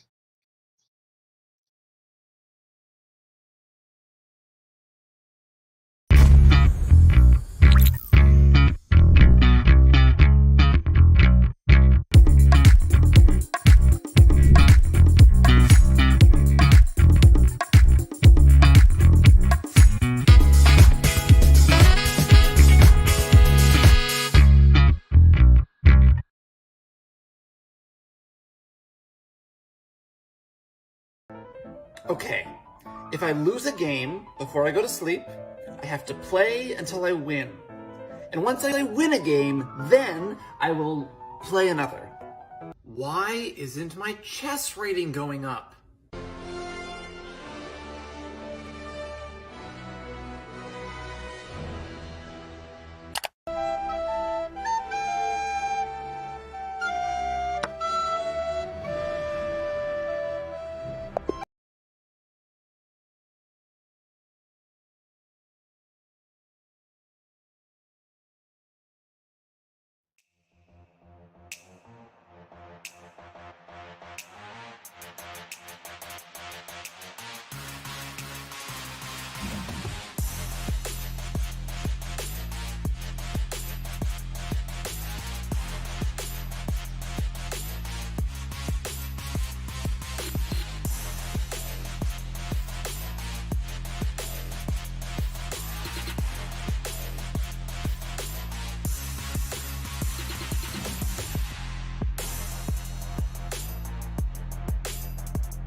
There he is on the screen. Riyad Samadov is going to have to mount a comeback as he is down 5 points as we resume the 3+1 portion here, guys. Take a look at that match score right here on the screen right now. There it is. Boom. 6.5, 2.5 in the 5.1 and the 5+1 section, and then 3-2 in the 3-1. So not bad. He's right behind, right, Diane? Not too bad. You know, he's 3-2. And we still have work to do. So what do you think? Well, ideal scenario for Samadov is to bring this down to 3 points. If he can get this down to 3, we've seen countless bullet comebacks. We saw a near comeback yesterday with Christopher Yu. It's doable. Right. If this blows up to 6 or 7, not so much. It's clear that Riyad has played much better. The last 30 minutes have been his best stretch of chess from the start of the match. So if he continues playing like he's been playing, I think he's got a good shot. He needs a little bit of help from Raunak. He needs a bad game with the white pieces from Raunak. And I'm really curious to see what's going to happen with Raunak handling the white pieces, James. After his first loss in the Grand Prix attack, is Raunak going to stick to his guns? Is he going to deviate? What are we going to see? This is going to be a really exciting game.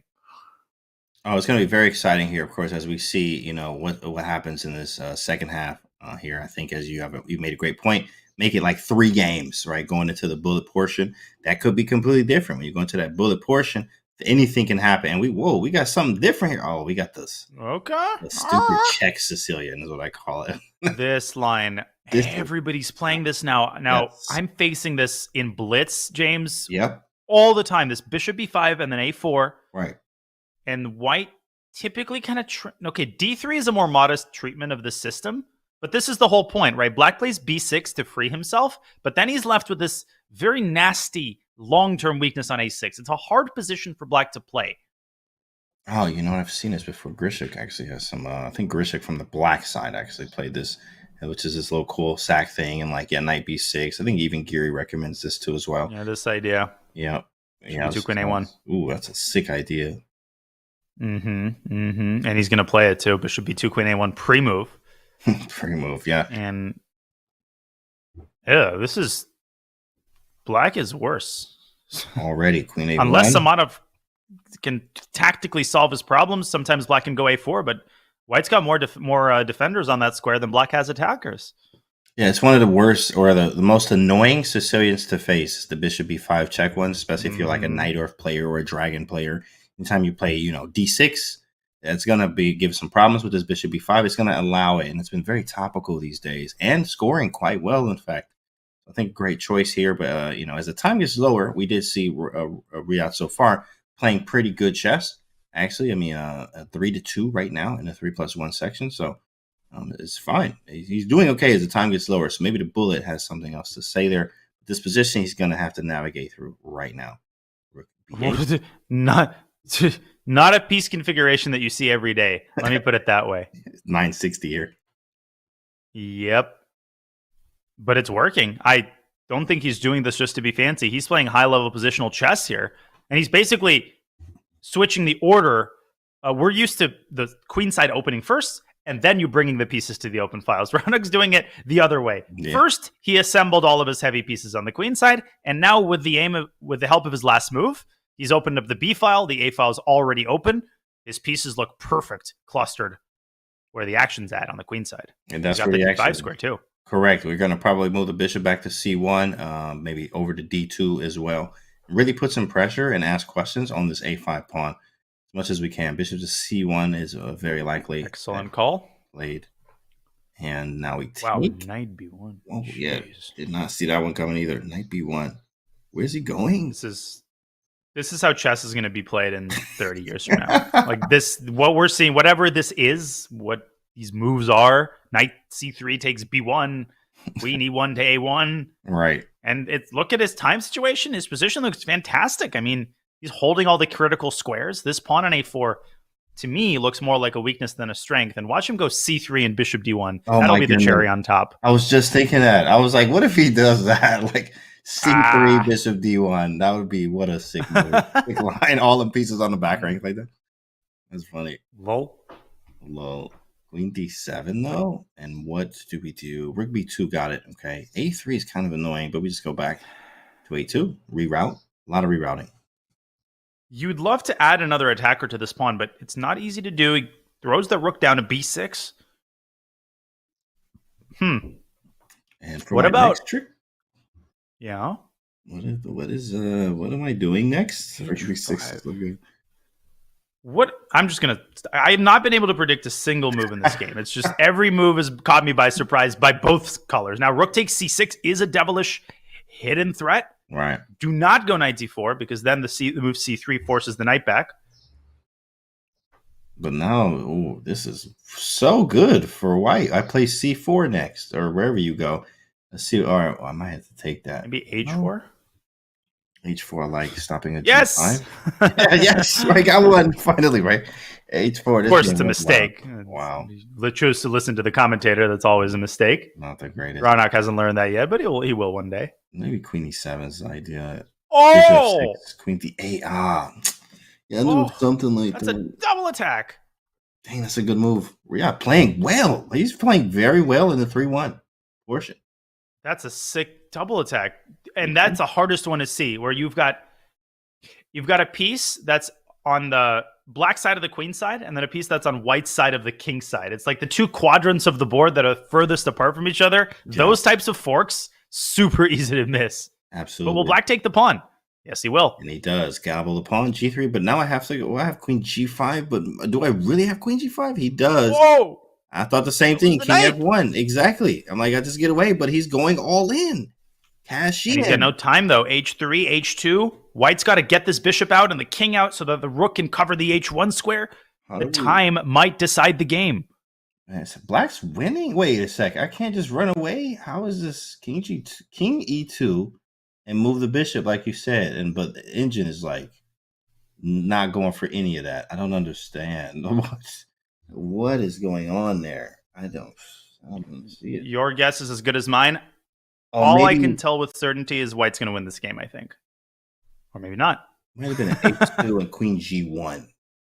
Oh! And now the rook's coming in. Nasty. Rook B1. Look at the pieces here. He takes A4, but he has 8 seconds. He might flag him. It is possible. Queen C1. Bad feeling about the time situation. But what does White do? Queen A4, Rook B1, James, and Rook takes E1 is a bad... Okay. Rook B3? No. Bar, like, Rook B3 again. Lost her mind. Bishop D2, still no Rook B3. He's making Oh, yeah. Queen takes A4 now. That's with tempo. Rook B2, that was the idea, but maybe D4 slices off the bishop. And that's it. Takes. And look at him with the fist pump. The Kobe fist pump from He's going to win Raunak. This. He understands. E5. And he's got a fork on E8 if black takes the pawn. Now heartbreaker. Yikes. Tough game. Queen E8 and D7. Still fighting. 2 seconds. He had to live off the increment there. Check. Push. Just D8 queen. Rook E5, King D1, and you don't even pick up a single queen because the other one's hanging. Oh my goodness. Yeah, you don't even pick up a queen, right? Just when you thought you had it under control here. This is why the time is very critical, guys. You gotta have the better time management here. But he's doing very well. 3+1. Riyadh is right there with him. Just a mess up there. King D1 play. H4 is the simplest. G8 and Queen H4. Anything works. He's going to milk some clock, which is a totally legit approach, right? He's up a ton. He's got 26 seconds. You can sit a little bit, catch your breath. That was a topsy-turvy game. But that's the problem when you've got 15 seconds in a middle game. It doesn't matter what middle game it is, how winning it is. You just need a little bit of time to sift your way through the tactical complications. That's why I thought that Raunak would win the game. And that's what ended up happening. Yeah, he just used his time. I mean, you get that time edge to be able to use it in the critical moments, and he's done that. Queen H4 is now on the board. Queen H5, that's all and we take. She wrote. That's it. Another English. Okay. And same here we go with this line again. Same line. They've been same line stuff today. They like theoretical battles. Yeah, but this surprises me because the Catalan has been working on balance pretty well, with the exception of 1 or 2 games. But even in those games, you got what you wanted, a complicated position. In this line, Raunak keeps executing the same plan, c6, d5. And every time he does it, he seems to be better. What can Samadov bring to the table this time? Yeah, actually, that kind of them was nice. But yeah, you're right. That c6, d5, he's doing it every game. And he's just getting good positions. And he's gotten a good position again because Samadov didn't take the bishop when he had a chance. Listen, here we go with, again, same thing over and over and over again. He really likes this opening. And Black's just equalizing every game. Mm-hmm. Every game. He might have bishop g5, f4 game. Maybe he can try that again. I think he has some chances in there somewhere in one game. But he's going to have to try to create those again here. And he's got to do it quickly. Time is running out.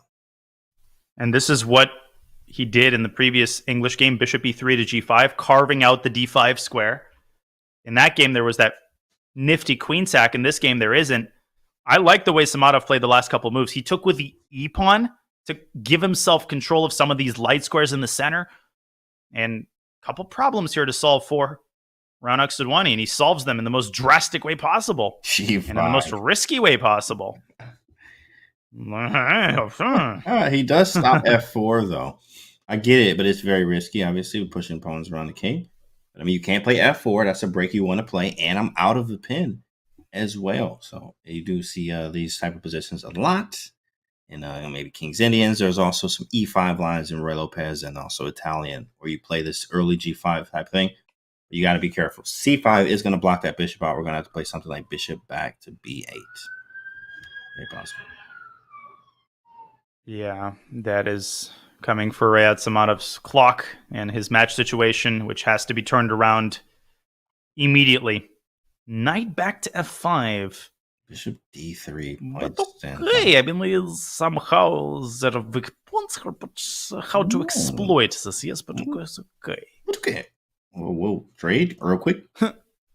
Rook d1. Okay. Exactly. Right. d1. Bishop f3. Knight I like the bishop. back to d4. Yeah, the knights are definitely doing their job. And queen's off the board. I mean, now I don't feel so weak with g5. Yeah, Raunak is chilling. He's just a complete relaxation. He's up 6 points. He's got a cushion, a margin for error. And when you're in that situation, you can allow yourself a lot more than you can allow yourself with your Hikaru and you're playing Magnus and you're up by 1, right? You can play g5 if you want because you really don't care about the result of each individual game. That's this very scary thing about being down this many points. It's not just the lead. It's the fact that your opponent is playing with complete freedom. And that's scary. No, definitely scary here. I mean, on the clock too as well. I mean, he's pressuring me on the clock, on the position. I'm getting good games. I'm having a mouse slip in here. Like so many things that you can think about. But you got to focus mostly on the game here. As we have knight to d5. Tactic. What are we looking at? There's knight d5 and h4, but he went knight to e4. That didn't work. Maybe just change. Now h4 is a threat, but there's also this knight d5 to f6 idea. Who strikes first? Yeah, correct. Who strikes first? h4, I guess we go bishop f or d3. Mm-hmm. And it's white who strikes first. Very nice. Yeah, it's just evening bad out for black. A little bit. This is bad. Maybe Raunak should move the king as well. I like king g7. Definitely. It's a very common move, especially as we're getting closer to the endgame. Just move the king up. But, one thing that stands out for real, especially when it comes to endgames, is this 3-2 majority on the queen side. Usually in all endgames, this is one of the ones to understand. Probably one of the easiest to understand. This 3 versus 2 is always a good thing for white because we trade the pieces off. I have a pass pawn and that can create on that side of the board. Easier said than done. It's going to take a while, but we do have that going for us. Bishop h5, that's a pawn. That is a pawn. I did not see that was hanging. I'll be told. I was so fixated on h5, h4 happening. I didn't realize that pawn could be taken off the board. Yeah, he definitely snapped that boy. And bishop b8, and that is not great, says the engine. Bishop b8 on the board. Maybe knight b6. Right, correct. Maybe just put the knight there. Why not? Bishop f3 is a very reasonable move as well. Raunak could try to generate some counterplay with e4, but then rook e1 might nip that in the bud. Rook on e8 is undefended. Your pawn on b7 is in the crosshairs of the bishop. And this is falling apart for Raunak. At this point, it's lost. He just has to prolong this game for as long as possible to try to make sure that they only fit in one more game in this section. But I think they will have time for 2 more games. I don't see this game lasting more than another minute. Yeah, Riyadh is doing very well, as I mentioned before, in the 3-1 portion. 5-1 just wasn't for him, but 3-1 here, he's in very close range of striking back here, making it 1-point game in the 3+1 portion at least. And then Bullet, he's going to have to make up the points in the Bullet portion here. Maybe even some change-ups of the openings there too as well. What I like to do, especially in the Bullet portion, is just mixing things up. So when they get to Bullet, are they going to play the same openings, or is it going to be something completely different? As you can do that in Bullet chess. 1 second increment does change things. Bullet is by far the most unpredictable time control, because we've seen, even on paper, the Bullet favorite by 100 times, losing a bunch of games in a row. Bullet is a game of momentum, much more than it is a game of experience or, who is better on paper. So Samadov needs to try to set himself up for success. He wins this game, he'll have at least one more shot. The door is still open. Raunak hasn't closed it yet. That's right. He's not closed it just yet. I mean, this is like, there's no tactic? Like, what? How is that possible? Where is the win? Like, how exactly right. Did you finish this off already? Right. Okay. Bishop f6. Bishop f5. Knight takes f5. It's still not totally over, but at the end, he's got knight d6. Oh, look at this knight. These knights. This knight. Yeah. This knight right here is very strong. A lot of pawns on dark squares, though. So, yeah, I like the idea here of, okay, well, now you could go bishop b2 at some point. Actually, after removing weird. Just get this knight back around to d6. I'm not sure what the delay is. Knight d6 just ends the game. But he's extending this game, and he's letting Raunak milk a lot of time off the clock. Now it's down to 7.5 minutes. If you're Riyadh, you do want those 2 games to end this section, and this is going to keep going for the foreseeable future. Yeah, especially he knows he's, wait a second. Is he even? This is suddenly, it's like not that easy anymore. It's still completely winning. But wait a second. Sadhwani has something resembling a fortress. Okay, he's going to evacuate his knight and win, but still. Man, that's hard. It's difficult. It might be 7. Now it's over. Okay, you got it. Okay, finally, with 7 minutes on the 3-minute portion clock, will this be the final game? Let's see. It's e4, c5. We going down the Grand Prix route. Oh, actually, no. He went bishop e5 check this time. Which he had a nice position in the last game, too, as well. Yeah. So Raunak's white openings have been stellar.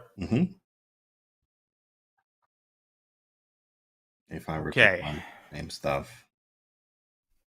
Bishop e2. Not sure why he's dropping back to e2 on his own volition. Like, usually you would wait for a6, but I guess he wants this modest setup with d3 that he carried out in the first game. I've also seen d4, the more ambitious approach, be carried out, which transposes into like a more dragon-y type setup here. Right. He keeps the center closed with d3 once again. Yeah, d3, and then we develop and have just an easy game. Opens the file. Moving quickly, too. Both of them. Wow, interesting. D3, now d4. Yeah. It should be 7, maybe. Just modern chess. Modern chess, right? Yeah, push it once, then push it again later, guys. That is how you do it, modern way of chess. Yeah. Yes. Yes, Jen. 1987, I pushed the pawn once and then twice in the U.S. Championship. And then I joined it with Henrik Mecking. I played in the Interzonal in Petropolis in 1971. I remember.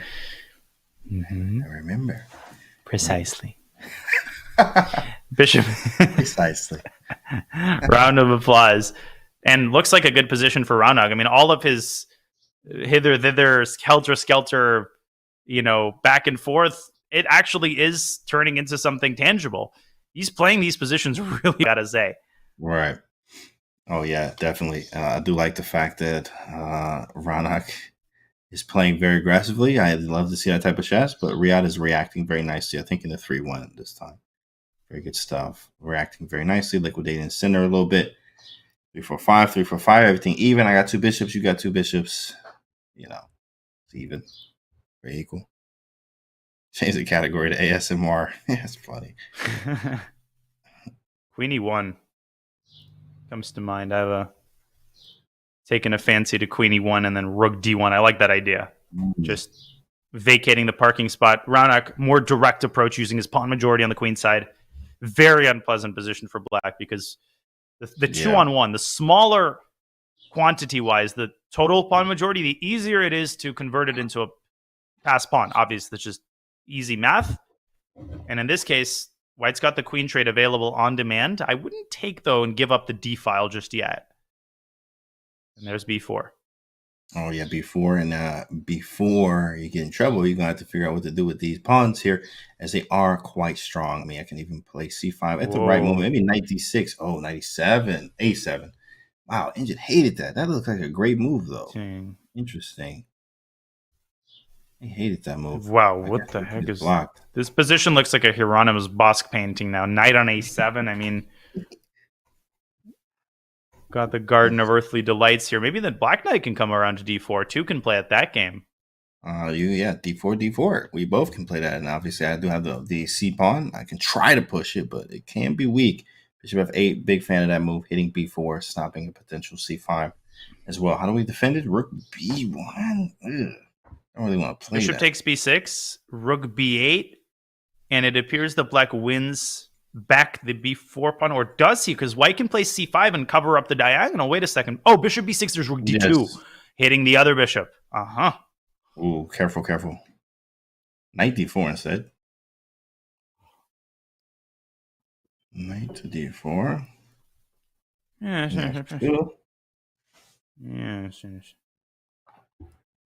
What now? Right.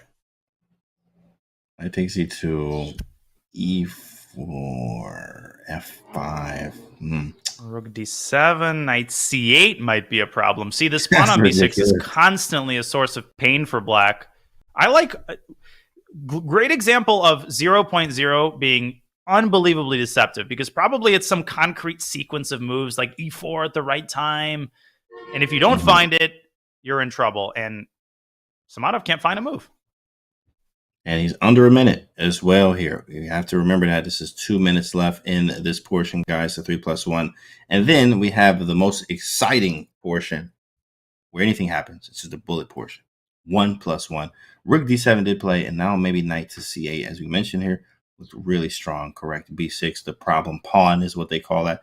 How do you even defend this? What did he play? Rook B7? Like, you gotta be kidding me. Oh my God. He is contorting himself this way and that way, and there's Knight takes B6 coming in. There's 90 seconds left on the 3+1 portion clock. Yeah. This is the worst of all worlds for Mr. Samadov. This might be the last game, and he probably will lose it. Oh, no, it's looking not what you wanted. Yeah, looking rough. Maybe resign. As well. Oh yeah, get another game with white. Yep, that's the match strategy. Just get as many games as possible here, or maybe he just wants to stop the bleeding and just say, you know what, hey, it is what it is. In the game or in the match here, and this 3+1 portion, going to the bullet. Maybe he just wants to play it all the way out. For the psych part, it is possible. Bishop F3. Raunak is in the think tank. Takes on D4 instead. You take, I take. Match strategy for Raunak, I think, is to milk the clock. He's got 54 seconds. Use some of it on your move. But I think they're going to get another game in. I think that Samadov is not going to make it another 30 seconds here, because these pawns will have something to say. These pawns are rolling. Maybe King C4, but he has D3. Okay. One more game. Back, right? And black resigns.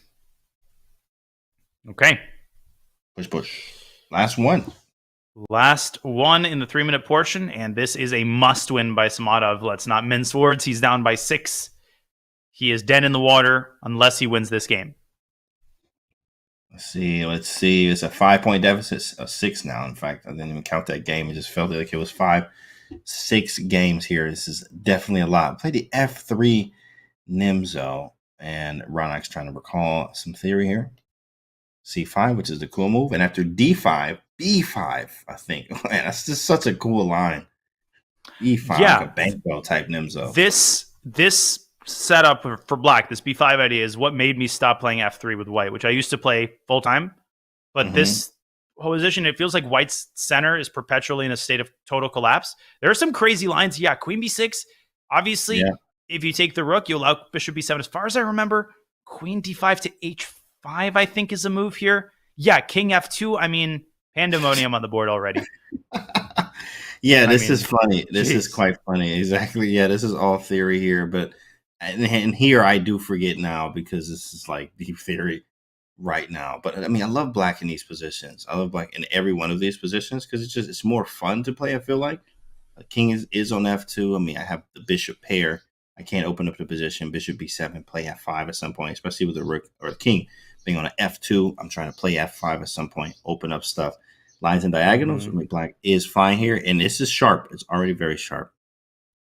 Yeah, Bishop B7, Queen H5 is what I remember being, 2015 theory, which in chess years is about, talking about the Civil War era. So we're 96. The days of Ripka and Deep Fritz.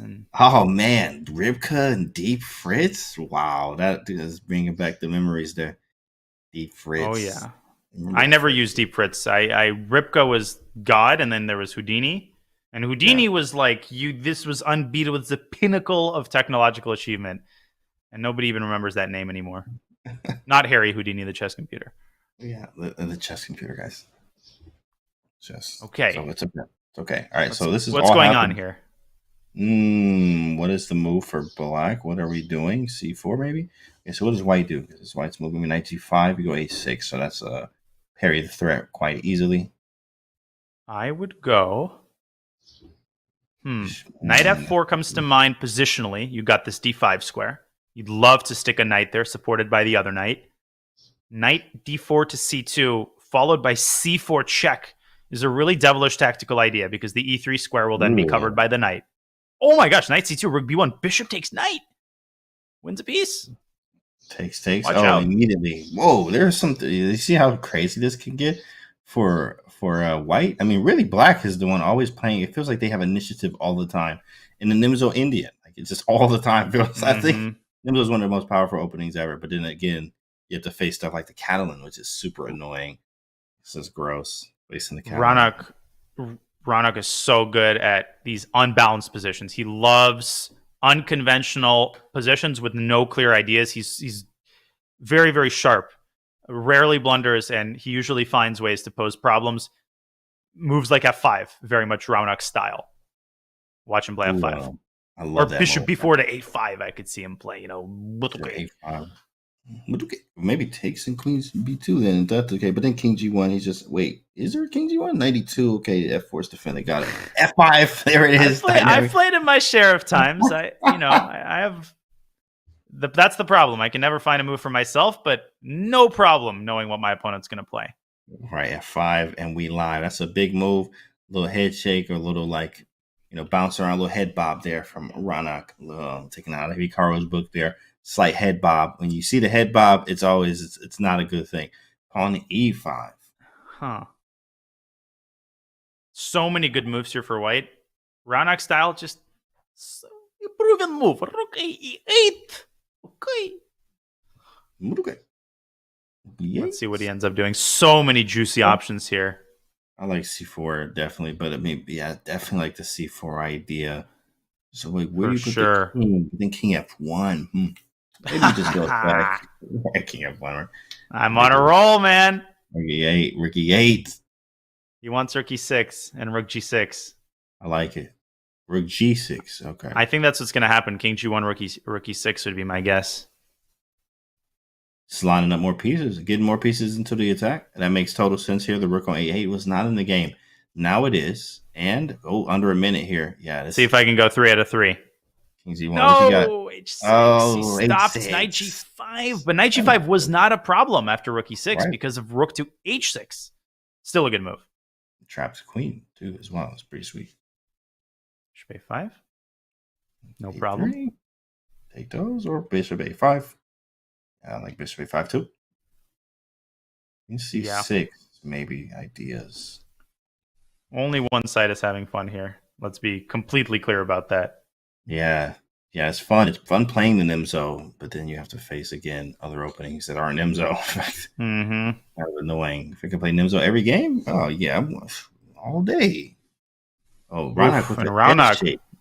Sloppy Ooh. move, queen b3 there, and but you should.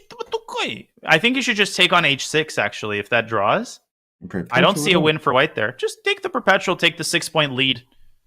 You know, yeah, he's going to be upset he didn't win this game, but at the end of the day, this is a lead that he would be more than happy to claim if asked before the match. And knight g5, rook e7, I think only asks for trouble here. So Riyadh has to accept the inevitable. Yeah, the rooks are not available yet for this attack, and there it is. Check. Oh, self-destruction. Oh, he went for it. He going for it. I don't even understand what it is he was hoping for because rook e7 is literally forced, and now there's no ideas. That's it. Oh, bishop d8, what a move. Ooh. Get out of there. Yikes. Knight f3. Yikes. Yeah, knight f3. Oh, my goodness. He cleaning up shop here. Just kidding. Wow. 91, guys. Like, that's it was winning, but this is more clinical. Clean. Ooh, with a little finger shake, a finger point. Like, let me climb off the couch right now. Very comfortable, says Raunak. And his speaking of very comfortable, the lead he has now is very comfortable as well. I mean, this is another domination as we've seen yesterday, but today is more of the same, at least in the first match here, as Raunak has taken down Samadov. We're going into the bullet portion, Danya. Wow. Impressive stuff. There was a brief inkling of hope for Samadov, who played better than he did in the 5-minute portion. And I always say this when we commentate lopsided matches. I've commentated a lot of them through the years. There is time to play more than 7 games. Traditionally, 30 minutes, you get 10, 11 games of bullet. We have seen 5, even 6-game winning streaks. It's not unprecedented, but a miracle of miracles will have to happen if Raunak Sadhwani is to go down. Great match thus far. He has been dominant from the first minute to, well, probably the last.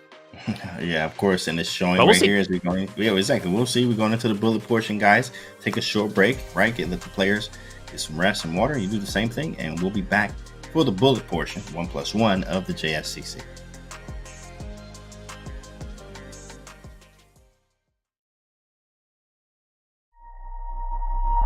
Chess.com's game review recently got a major update. Here are 4 key notes. At the end of each game review, you will now see a summary of the game from your coach, your performance rating for that game, and a quick grade for you and your opponent in the opening, middle game, and end game. We've added a new classification called miss for when a move fails to take advantage of an opportunity, but it is otherwise a sound move. We've also changed the definition of blunder. Now a move will only be considered a blunder if it loses material or allows a checkmate. Coach will now draw arrows and highlight squares when you hover over or click on the highlighted words in the move explanations. This should make move explanations easier to follow. Finally, Coach's explanations will now reference specific pieces and threats in explanations, making move explanations much more intuitive. The new game review experience is available on chess.com right now.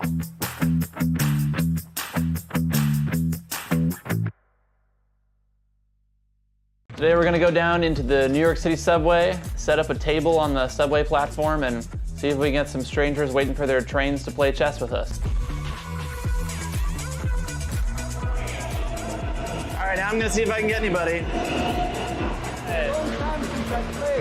I'll be white. White. Yeah, 'cause I need all the advantage I can get. Sounds like he knows what he's doing a little bit. Don't worry, I'm not that good. Yeah? You're just out here playing chess, not that good. Got the chess.com app.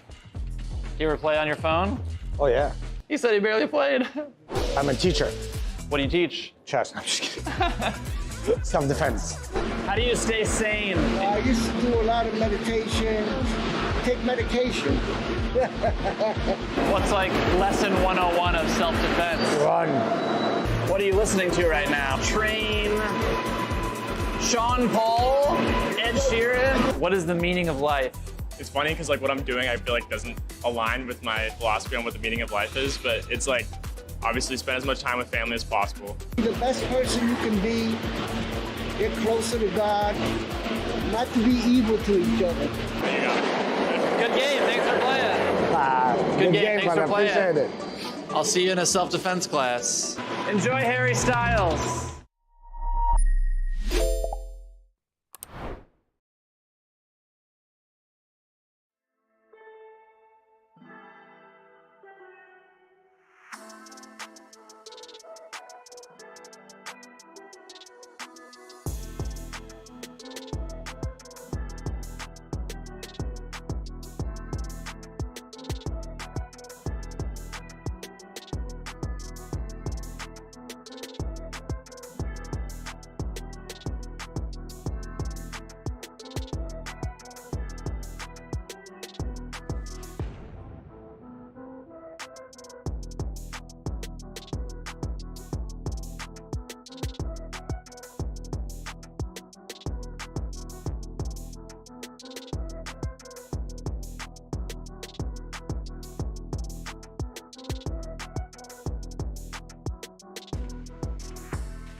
Look at that guy in the zone. What is it going to take today to take down Raunak Sadhwani? Or at least first we got to level the match here. Of course, that's Riyad Samadov there being behind in the match as we go into the bullet portion of the JSCC in today's match.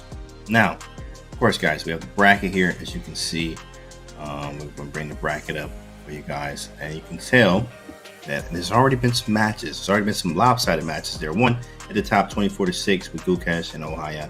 You versus Pranav. Pranav won by 1 there. That was a closer one. Anything can happen in the bullet portion here. And then we have Lazovic and Dardo, which is coming up later on. Daniel, this is the bullet portion, 1+1. What do you think is going to happen?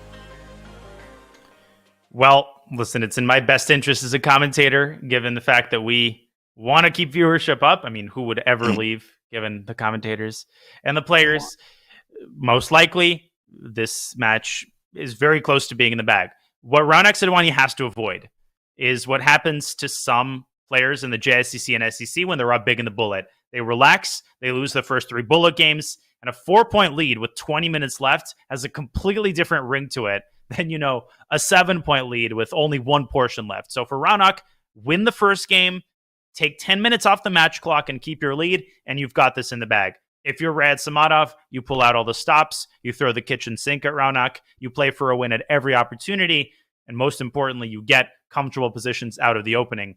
James, I've never seen Riyad Samadov play bullet on chess.com. I'm excited to see what his speed is like, but he really does need a miracle. Yeah, definitely a miracle indeed. Of course, Riyad, I haven't seen him either. I wasn't too familiar with his bullet, but of course, him being as strong as he is in blitz, I'm sure bullet is not too far away too. He's 2,900 blitz, so probably 2,800 blitz. I mean, bullet as well, maybe even higher. Who knows, right? Raunak Sadhwani, I haven't seen him play much bullet either. I have seen him play bullet, not as much as well. Yeah, he doesn't play much anymore. I used to play a lot of 1 minute and 30-second matches against Raunak. He kind of stopped, God forbid, wanting to take real chess more seriously. But that skill never really disappears entirely.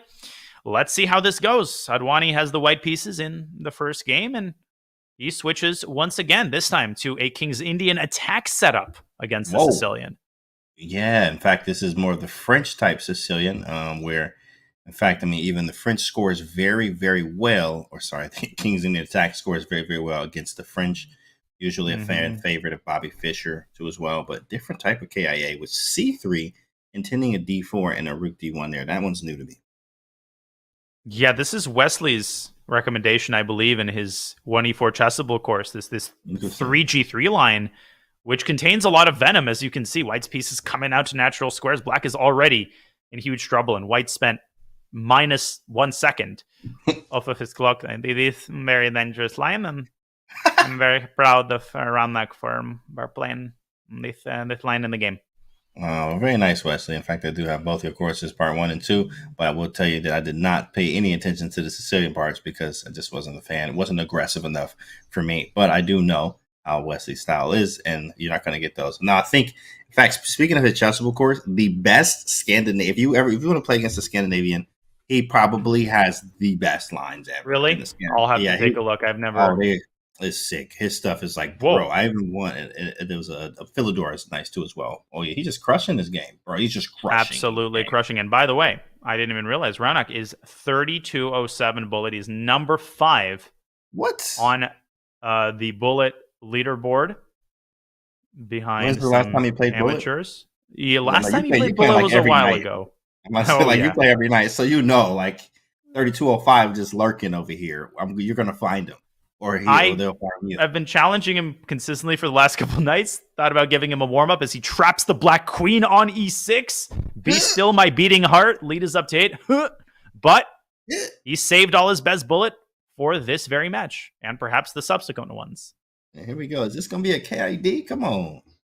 Let's get it. Raunak, yeah. Look, King's Indian.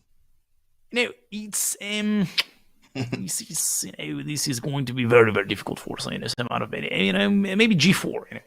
Try to come back in this match. Okay, G4. Thank you, Gary. Thank you. I appreciate it. Hey, we got the legendary Gary here, chat. Just don't. Got all the guests.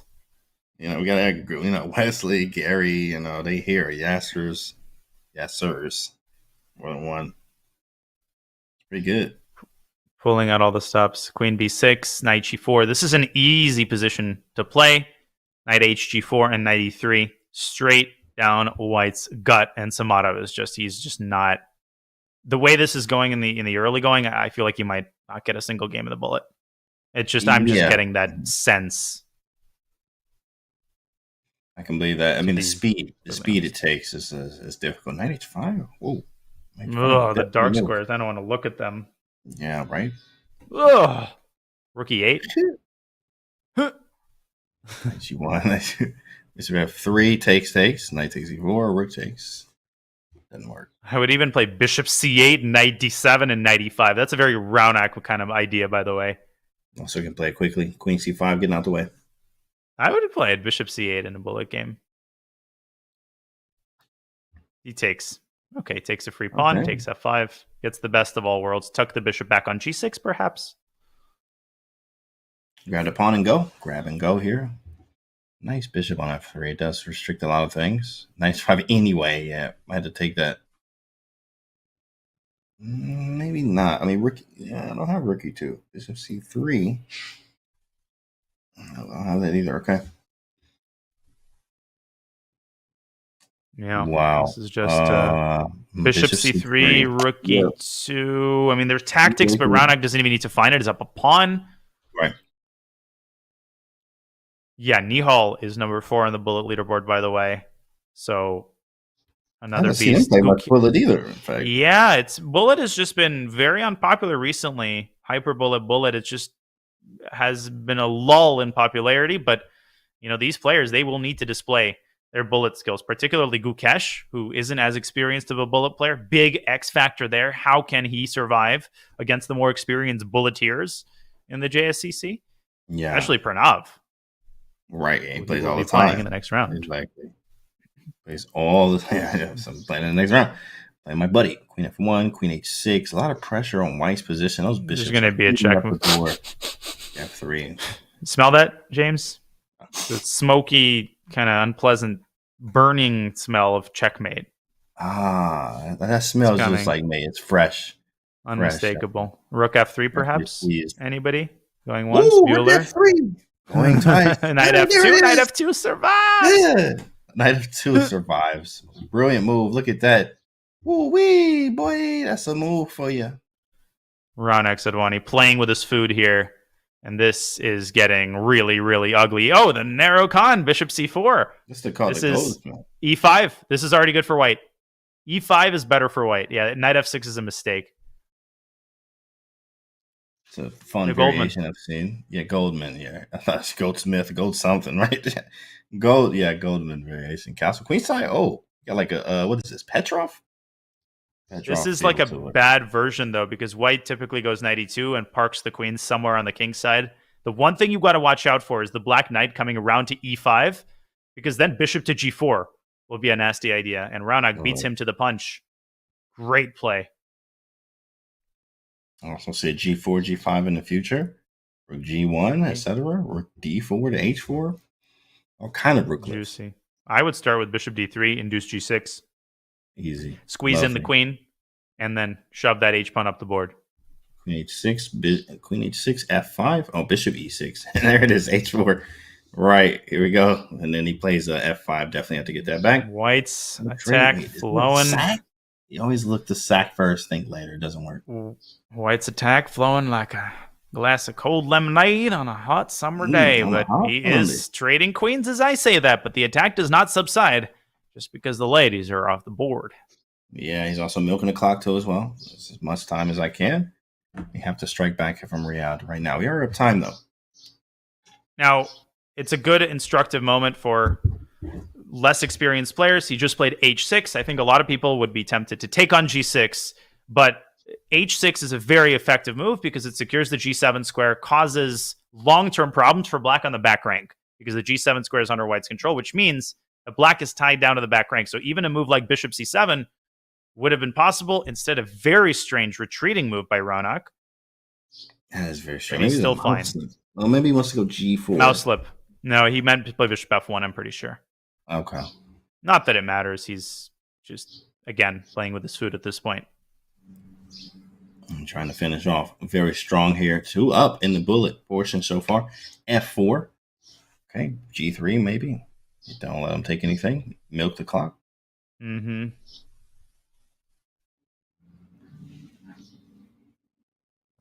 And they still have something to play for. A lot of the prize distributed based on win percentage. So Rad Samadov, you're playing for the fans. You're playing to turn some heads and to show that you can strike a couple of times. Of course, realistically, he knows how this match is going to end, but that doesn't mean you give up. That's not what real chess professionals do. Yeah, he's going to play it out as he should, and especially Bullet is a different animal. I mean, we do have our chances in this game, us being Riyadh. We're up a little bit of time here. Yeah. Second, a little bit, 10 seconds. He's probably going to win this one, actually. Whoa, look at this. Bishop b4.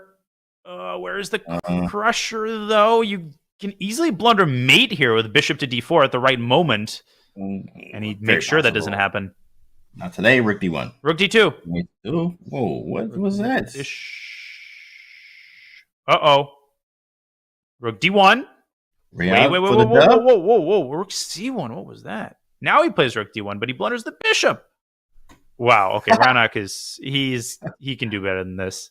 Yeah, it's understandable. He's down time here too as well, just trying to get some moves off. Whoa! What did he just do? He blundered. Bishop c5. What are you doing? One way to lose. Oh my goodness! No, he didn't. Yeah, this is bishop over. d4, bishop f6 is mate. This is over. There's no way you coming back after that one. That's a psych blow as well. Not only is it a blow on the board, but it's a psych blow to the head as well. Mentally, that one hurts. It was the mouse slip with queen b4 earlier. He can't buy one. Can say Rayat Samadov. I mean, there was nothing else in that position except that one trick. And he made the one move, which stumbles into it. That's just what happens, James. We're sympathetic to Riyadh. When you get into that frame of mind, it's like you just automatically play the move that loses. Because you're so down, you attract that negative energy on the chessboard almost. That's correct. Yeah, and I mean it's very contagious in life as well. You attract that type of thing. So positivity. Want to attract positive moves, better moves. In fact, better moves come with obviously work as well, too. Here, but it's not working out for Riyadh here. Definitely was had some rooting for him. 10-point lead now. Danya with 19 minutes to go. And it's going to keep ballooning, and this is over as well. This game is over before it began. I mean, look at this position. Rana's not going to any pieces out of their initial squares, and he's blundering pawns. Yeah, he's mentally broken, and you can't blame him. It's understandable. Yeah, correct. I mean, it's the mental blow from that last one. He knew he was winning. I had everything I needed here. I'm trying to cut the lead. Didn't have a game like that. It's just hard to even bounce back. Look at the time here, too, as well. I'm up 20 seconds. I'm down pawns. Or I'm down 20 seconds, and I'm down pawns here. And still trying to bounce back as the lead just keeps increasing. Raunak is in form now. Yeah, Raunak is just a stellar bullet player. He's very well rounded. He doesn't have any obvious weaknesses. There were moments in this match where he would be punished by perhaps a more experienced player like Gukesh. So definitely stuff to improve in the JSCC for Raunak, but really encouraging sign the way that he played in this match. All time controls, doing what he needed to do. Yeah, Raunak is getting the job done. Did what he needed to be done. Did what he needed to do, and then you just keep going like he didn't even do that. So, yeah, what needed to be did. What needs to be done, there, guys. As Raunak is doing very well. Obviously, 10 games is a lot. It's pretty tough. Pretty tough to come back from.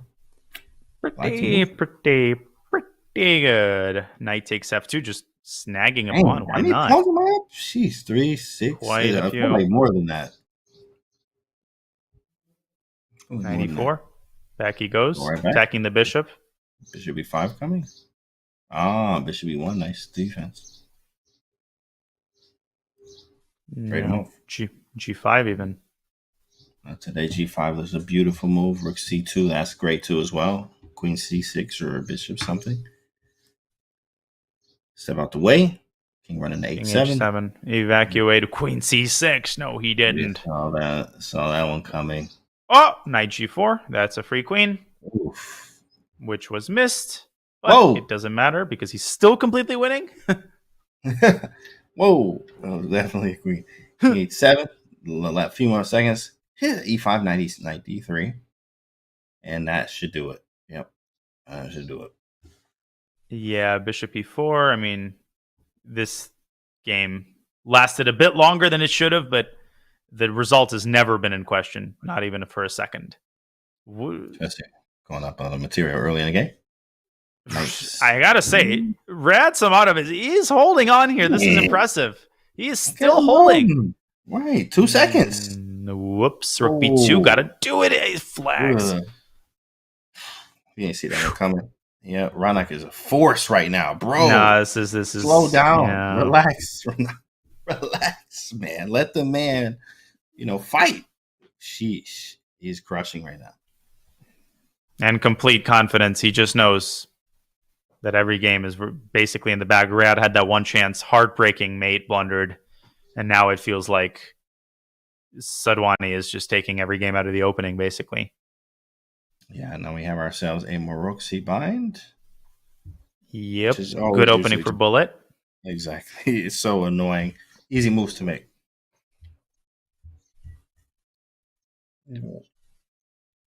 Yeah, sip that coffee. I think Rayad needed a little bit of that, though. He should have shared. Yeah. If he takes coffee at 16, maybe you don't. But tea.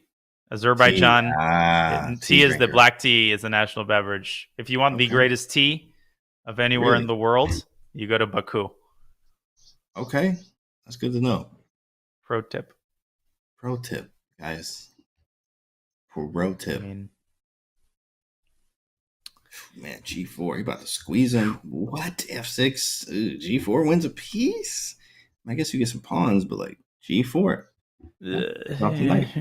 Don't go E4 and walk into knight 6. So now he's going to solidify that bishop on A5 and maybe go knight A4, knight C5 and play positionally on the queen side. Oh, my goodness. Yeah, another one very quickly. I wonder if this would be, what was it, 26-4, something like that? I probably won't get that high there. It is possible. He's coming up on some games here. These games are ending quite quickly. Knight c5. Yep. Just total, not a single idea here. You can't push the D pawn. You can't push the E pawn. The queen is entrapped. Oh. No real potential ideas. Knight takes a6. We're going to push the A pawn probably next. Rook b1 could be a thing. Takes first on d5. Rook b1. There you go. Well, CD knight takes d5 is a very pretty tactic, but Samadov very alert. Now he gives up c6, one last attempt. Push the d pawn. No, he's not going to because he's not in time. Doesn't care to. Knight e6. Nice little fork. Take and a check. Probably bring the bishop back to d4, or anyway, bring it back to d4. Hit the rook. Take a fork in it. a6. Trying to queen.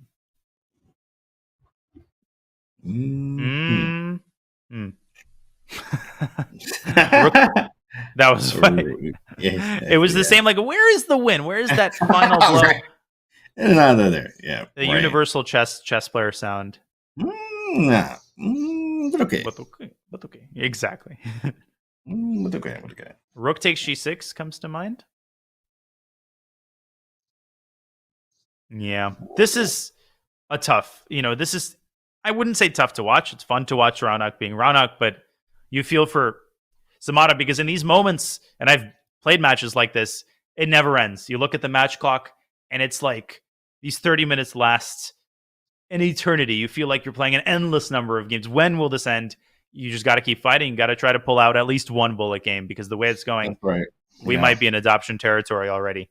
You absolutely are correct here. In fact, they're going to update on the screen too as well. How many points so far in the 1+1? So very, very hard to be in Riyadh's shoes here, but of course you use it as experience and come back stronger in the next one.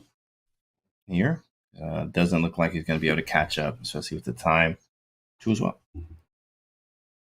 Yeah, 17.5. Wow, what a crazy match. And you always look at a score like that and you think, well, how could that have happened? When did that happen? And you see the anatomy of a blowout in this match. I think this match is the epitome of a blowout where it's not like he wins the first 15 games, right? He wins the first 2 and he starts putting a little pressure. It's like you can divide it into stages. There's the first stage where he gets off to a good start. Then there's the stabilizing stage where he stabilizes a 4 or 5 point lead. And then at some point, there's a blowout stage. When you're the underdog and you don't chip away at that lead for a prolonged period of time, chances are eventually the match slips away from you. That's exactly what we saw here. By the way, knight takes f7. And Samadov has a good shot to win this game. Whoa. G4 here, and I like the opening choice. He chose something different. Knight f3, b3. I'm a fan of that too. Did he just hang his queen?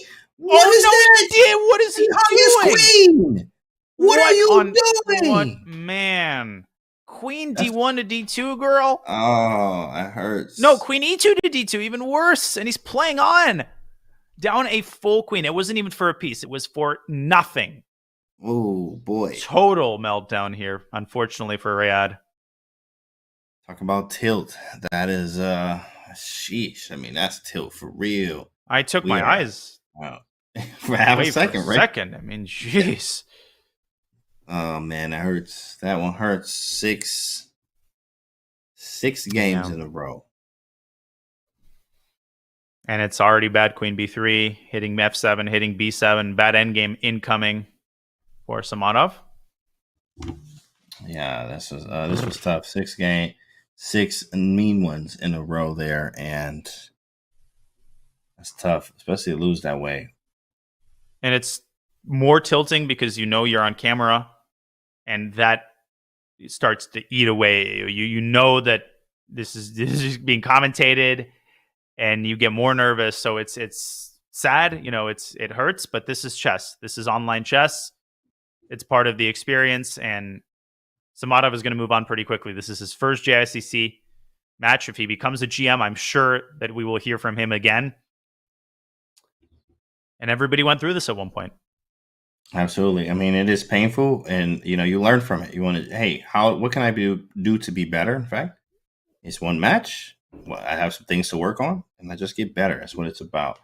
Trying to get better here. But man, this is super equal position, super dry. Like he's milking the clock though. Very smart. Yeah, and this is Raunak.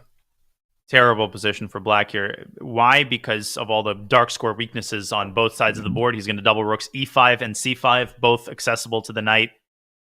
And the e6 pawn is less safe than it appears. There's some sacks on e6. Here it can happen pretty quickly. But Raunak's going to drop it back, and he's induced another weakness. I think he's going to go around to e5 now and maybe try to engineer a sack on f7. Ooh, I do like that. As we saw in the last game, there was something similar, but then a queen hang there from Samadov, which is really tough to come back from. Knight e5 jumps out, h3, a little bit of love to move. Take. 95. Yeah, 95 is great.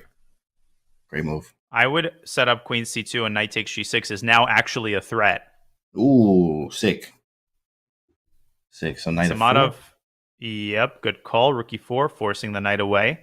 Where will it go? Knight d3 has to be calculated. But then maybe rook d1. I think Raunak might be winning material there. Oof, and he goes back. Knight g6. It still works. Man, boom. It's on the board. And let's see Raunak in any emotion. Nothing. Exactly, right? Nothing. Oh, and then he puts his head down. Knight f4 I would just play. Knight back to f6. Sack the exchange. Yeah, that's very strong. Plays it. Ooh, listen to Danya here. Takes. Head shake from Raunak. Great bullet teaching moment. In bullet, you basically ignore material at all times. All that matters is king safety. That is far and away the most important factor in any position. More important than the evaluation. And that was a mouse slip. A mouse slip. Oh, Sadhwani, he meant to play queen g5 check. And that is how he's going to lose his first game. Yikes. And he's not happy. He wanted to go clean. Wait a second. We've seen everything in this bullet portion, so let me not jinx Rayad, because the way this is going, rook b1 and rook b7. Oh, God.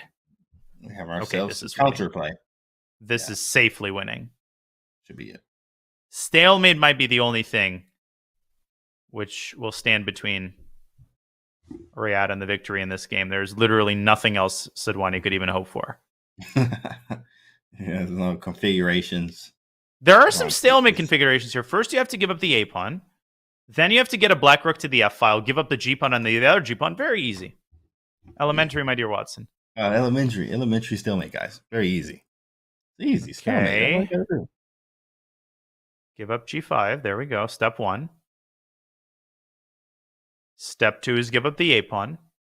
Step 3 is give up the other G pawn. And step 4 is actually get black to stalemate. Exactly. That is the part. That's the hard part. We're forgetting about.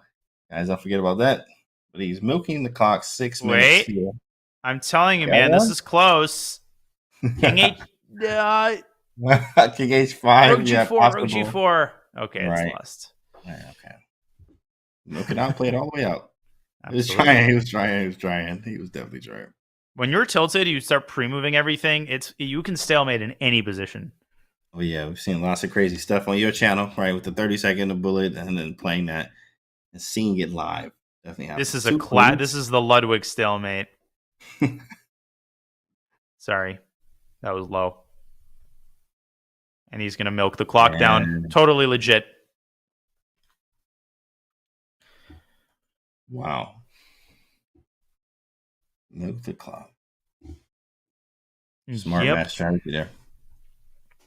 And he's not, this is I think some people in the chat when people do this react negatively, but it's totally fine. Like, you building up time so that you can sit it out is completely legitimate match strategy, or just catching your breath, accelerating the pace of the match. It's already over, so you might as well play less games. There's nothing nefarious behind that. Right. Play what you like and just play it well. King's Indian defense. Cool. Okay. Fin shadow variation. Nice C6. A6. I used to play this live. It's a grab variation. 95 is different, though. That's a little different. E5, F5. Went knight back to F6. You want to draw? Repeat. They had this repetition in the Catalan. Right. Yeah, I remember. Yeah. You go b5 here. And then I think this is where my theory stops. I think you play e5 or e6, actually. At some point, play b4. Yeah, but I didn't like this as much. I wasn't getting the play I'm looking for in King's Indians with this setup from black side. Knight d4. That's a nice move. e5. Trade him off. Whoa. Levi Bar went crazy. Yeah, this is very, very loose. I would go b4, bishop d2, very passive. That has been one of Riyadh's biggest problems. Being passive in this match. It's not one particular move, just passive decisions. Remember, e takes d6 to get that symmetrical pawn structure in that French game. At times, go down into not the stepping on the gas pedal. Of course, the set up a repetition table. after a sparkling game, that could have been a major turning point in the match. If he had won that one, shrunk the lead down to 1. Instead, just not capitalizing on the opportunities that he got, and he didn't get many of them because you're playing Raunak. Yeah, when you're playing Raunak, I mean, things are different out here, right? It's easy. It's easy to get confused and and mess up here, as we've seen from Samadov. But also, he came in. We had a little bit of confidence, just a little bit. But now it's dwindling. It's going to be kind of over here, guys. 12 game lead is going to be insurmountable. It's going to be really hard to come back from this one. You need win after win. Which, I mean, how many times did Raunak lose today? He had a 2-game lose streak, in fact. So we can't be happy about that, at least. But we got to go back to the drawing board and come back stronger next time if I'm Riyadh here. Keep going. That's it. Obviously, for Raunak, the struggle of the JSCC only begins because he will be playing the winner of the next match in our doubleheader between Denis Lazovic and whoever Denis Lazovic is playing, because the commentator is blanking and hasn't done his research. Daniel Darda. Thank you very much. I was just testing you. I was just making sure that you read the file, read the memo. Bracket. Right. And Darda is another one of those players that probably isn't a household name for most people watching us right now, but very strong young player, I think, from Belgium, over 2,600 FIDE, held his own with Magnus in several Title Tuesdays. Super strong player. Lazovic, of course, by now needs no introduction. Extremely underrated Darda is. Actually, I was in Spain last year for the first time. I was at Portugal in the Maya Chess Open. I'll be going again in August. But that's where I met Daniel Darda. In fact, we have lunch every day, breakfast, I think, or lunch every day with him. It was included and stuff. But it was cool to see, him. He was 2,600 and talking about this chess and stuff. I didn't know he was as young as he. I thought he was a little older, in fact, but he's a junior. This was last year. So. Yeah. Very strong player. That's going to be a nice matchup. But we all know Denis Lazovic. If you don't, he did win. How many Title Tuesdays? Maybe just one? I think more than one, but more impressive, I think, is just his amount of appearances in the top 5, top 10. Super solid player. And just a positional style at that age, and a style that solid is not common. And Raunak Sadhwani takes that one, leading us very likely to the final game of this match, a lopsided match that Raunak dominated from minute 1. This was wire to wire from game 1. Well, not game 1. Game 1 was the draw. Game 2. Game 2, exactly. Yeah, game 2. Yeah, Raunak just came up, showed, and he delivered. I mean, Smarter Chess was actually kind of right here in this one. 85%. Sometimes it's wrong. Sometimes you'll see it be just completely different games of what Smarter Chess, predicted here. But this was a prediction of 85% win rate for Raunak, or 85% win probability, which looks like we have that now. Whoa! He's like, what am I doing, bro? Yeah. And Raunak, an interesting stage in his chess career. He is, how old is he exactly? He's 17. He's been stuck a little bit at the sort of early 2600s. He hit 2600 for the first time 2021 September. So it's been less than 2 years. He was 2630, dropped down to 2603. Will be fun to see how Raunak tries to get out of the funk after a really rough couple of tournaments in Sharjah and in Havana. But he is super talented, well-rounded. I think he's got the ingredients to join his compatriots, Vidit and Nihal, who will soon be 2700. And just the crop of Indian talent is incredible, and all of them are super fun to watch. Nihal, Raunak included. Absolute beast. I mean, from India here, so at some point you'll see would it be 10 players and the top 15 all Indian, right? It's like, yeah, the Indian players are extremely strong here. And Raunak is the same as well. He's a little head shake there. What is he doing? Not to be outdone, Nihal kind of steals the thunder, but players like Pranesh, who goes by Artoon on chess.com, I'm telling you, that guy's going to be 2,700. I mean, nobody's talking about him. He's already 2,560s GM. Pranav, we all know, but Pranesh, man, that guy is something else. So very, very exciting time if you're a fan of these Indian players, and not just the 2,700s. Watch out. Arjun, obviously. Oh, I forgot. Like Arjun. Yeah, I mean, he plays Joe Baba too, as well. You know that. Yeah, there's some guy named Arjun Argaisi. He's not very good. Come on, stop talking about him. He's not that good. Yeah, he didn't win any tournaments recently.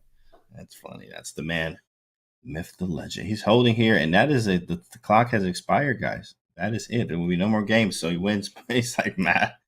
He's like, man, I might lose this one. Yeah, which is possible, but it did win the match, which is the most important thing that matters here. Okay, let's see if he can hold this one to end the match. It's purely cosmetic. No, Pranesh, yeah, that guy's a beast. But so is Sadhwani, and he's holding this. He's going to trade rooks, centralize his queen. I think he might win this game. Whoa. Yeah, Pranesh. I didn't know he was Artoon. I forgot what it was, but now I know. Wow. Yeah, Artoon is extremely strong. I see you playing him a lot.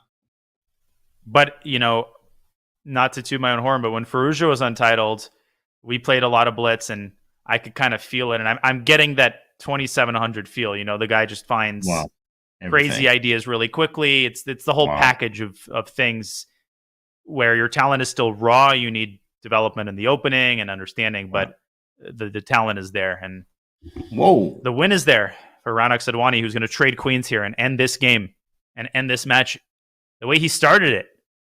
It's a win. What a blowout, James. What a blowout.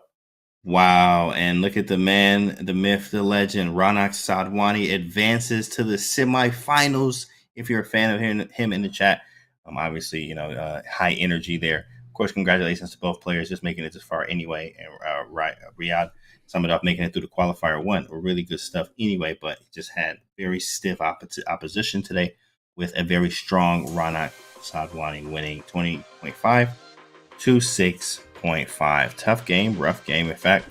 But hey, we got more chess to do, of course, from here. I mean, it's amazing, right? I'm hyped for it. I'm hyped for it right? Me too. I mean, we got another exciting match in Denis Lazovic, who we were highlighting against Daniel Darda. Very evenly matched. And of course, Gukesh and Pranav in the semifinals. Gukesh making his regular appearances in online chess and showing that, yes, much like Fabiano Caruana, a rapid improvement curve by Gukesh, who was unheard of in online chess just a year ago. Now, here he is in the JSCC winning matches. And here he is with Raunak Sadhwani, who delivered a blowout in similar style. And you know what? What's funny is, if there's 4 spots in the semifinals, 3 of them, in fact, are taken by Indians. The 4th one won't be, because there's no Indian in that 4th matchup. But something how strong the Indians are right now. Good stuff from them. It's been a great match today. I mean, unfortunately, Riyadh he just couldn't get it done with Raunak how he was today. But here's the second match, upcoming match, quarterfinals. Denis Lazovic, we just kind of briefly talked about this already. The man is a machine, especially on a positional tip there and positional drip from him. Very, very strong kid. And you have Daniel Darda. People don't know a lot about him, but he actually performed very well in many tournaments, in fact, actually out of there from Germany, 2,600 Grandmasters. So that's going to be something we see coming up with some other casters soon there. But Daniel, it's been great, right, bro? Good stuff. It has been amazing. Like I said at the start, I was missing you since Norway, and these JSCC matches are incredible. They run by so quickly, and it was a pleasure to do one. I will reveal that the only reason I'm not doing the next one is because I'm teaching at the Elite Camp in Charlotte with Veselin Topalov. So hopefully that is a legitimate excuse, but this was an amazing way to start my morning, and nobody I'd rather start it with than you, James. Nice. Super, super fun match, and a big congrats, of course, to Raunak Sadhwani. Definitely. Congratulations. It's always fun, Daniel. And chat, it's always fun with you. Don't go anywhere, of course. But hey, all right, community guys, join the official chess.com community club. This is the place to be for all info on community tournaments, giveaways, contests, and other events. Plus, connect with the community and stay up to date on the chess world. Use command community in chat to get in on the action, guys. Get in on the action. Check the chat. Make sure you're using command community. There it is. I see it. Great job from you guys being active in the chat and being so positive. It's been fun. It's been great, Daniel. It's been another one. We used to this. Like, don't we just look alike, chat, right? We brothers. We always say that because we got the same chat. Yeah, we look just alike, right? So, perfect. Stick around, guys, for the next matchup. It is coming up. Dennis Losvik versus Darda. So, appreciate you guys. Love everyone. And we'll see you guys on the next event. Night, everybody.